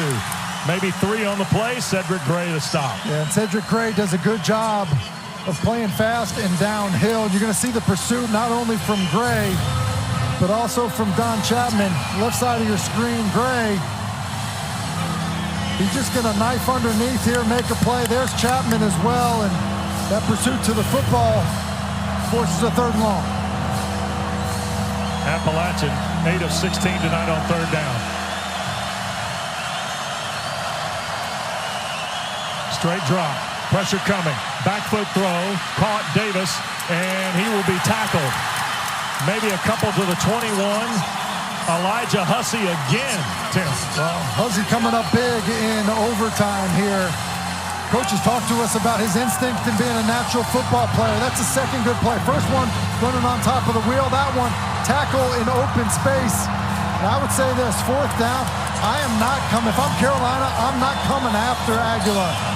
I'm trying to rally to the football, not giving up a big one over my head. Game on the line now for the Mountaineers, who are 5 for 5 tonight on fourth down. Snap, pressure, Aguilar, back foot throw, Davis, incomplete, no flags. Tar Heels win. Kamen Rucker tried to move Aguilar off his point. And Tim, a year ago, Chase Bryce tried to hit Davis on the two-point play. Tonight, Joey Aguilar goes for him to keep the game alive. And I think the mistake that App State made is they went after Elijah Hussey 3 times on that drive. Probably the best corner that Carolina has with the best instinct. Gene Chizik told us that he has not disappointed in terms of how he's played, and he did not disappoint in overtime. 3 big plays. Carolina wins an overtime game for the first time in their last 7 tries. Another look. And you mentioned it, the pressure from Rucker, and then just a good job of trusting your technique by Hussey. Running underneath to undercut it. Don't grab. Locate the football. See so many guys panic at that moment. Grab a handful of jersey. Hussey doesn't do that. And what a stop for the Carolina defense, and what a night of football. Drake Maye and the Tar Heels go to 2-0 with Minnesota visiting Chapel Hill next week before they start ACC play at Pitt in 2 weeks. Appalachian State falls to 1-1 with East Carolina coming to Boone next Saturday. My goodness, what a night again with the Mountaineers and Tar Heels. Here's Taylor with Coach Brown. Joined now by head coach Matt Brown.